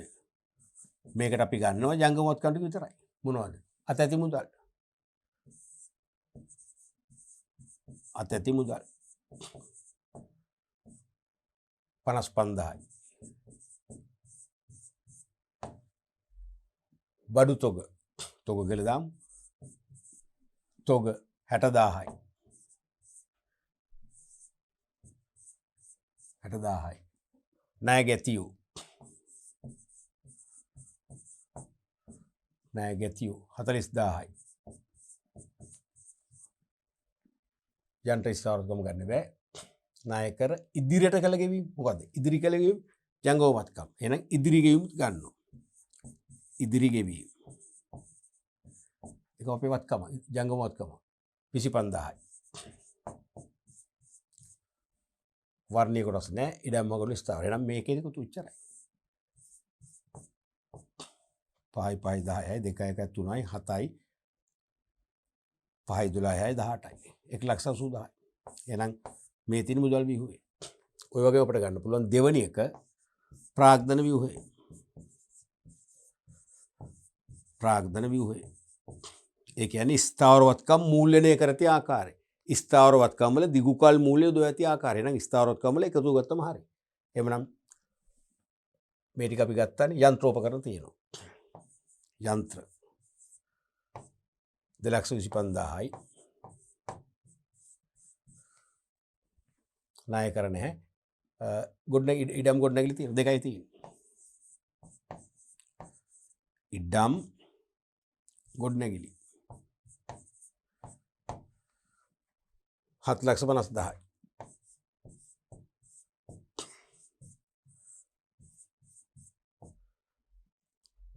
පහයි 7යි 2යි 9,75,000යි. ප්‍රාග්ධන ව්‍යුහය. එහෙමනම් තුන්වෙනි එක මූල්‍ය ව්‍යුහය. මූල්‍ය ව්‍යුහය කියන්නේ මොකද්ද? මේ දෙක එකතු මුළු වත්කම් මූල්‍යණය කරති ආකාරය. ඒ කියන්නේ 1,80,000යි 9,75,000යි. ආයි වෙනම ලියන්න ඕනේ නැහැ මේ දෙක එකතු වුණා.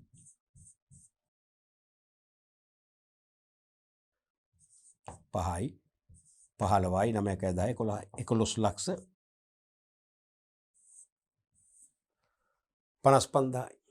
ඔච්චරයි. හරිනේ මේකෙත් ගැටලුව අවශ්‍ය නැහැ. සංඛ්‍යා මාරු වෙයි. මේකෙදිම ඉන්නේ. ආවම ජංගම වත්කම් වල එකතු කරලා ගත්තම මුදල් ව්‍යුහය, ස්ථාවර වත්කම් එකතු කරලා ගත්තම ප්‍රාග්ධන ව්‍යුහය දෙක එකතු කරාම මූල්‍ය ව්‍යුහය. පැහැදිලිනේ? හොඳයි. අපි අද පාඩම් පරිච්ඡේදයෙන් මූල්‍ය කළමනාකරණේ මූලික සංකල්ප ගණනාවක් තුළු මූල්‍ය කළමනාකරණේ මූලික අරමුණු ගැන පුළුල් විග්‍රහයක් කරා. අපි මූල්‍ය කළමනාකරණේ තවදුරටත් අලුත් පාඩම් පරිච්ඡේදයකින් අපි ලබන පාඩමෙන් සම්බන්ධ වෙන්න බලමු.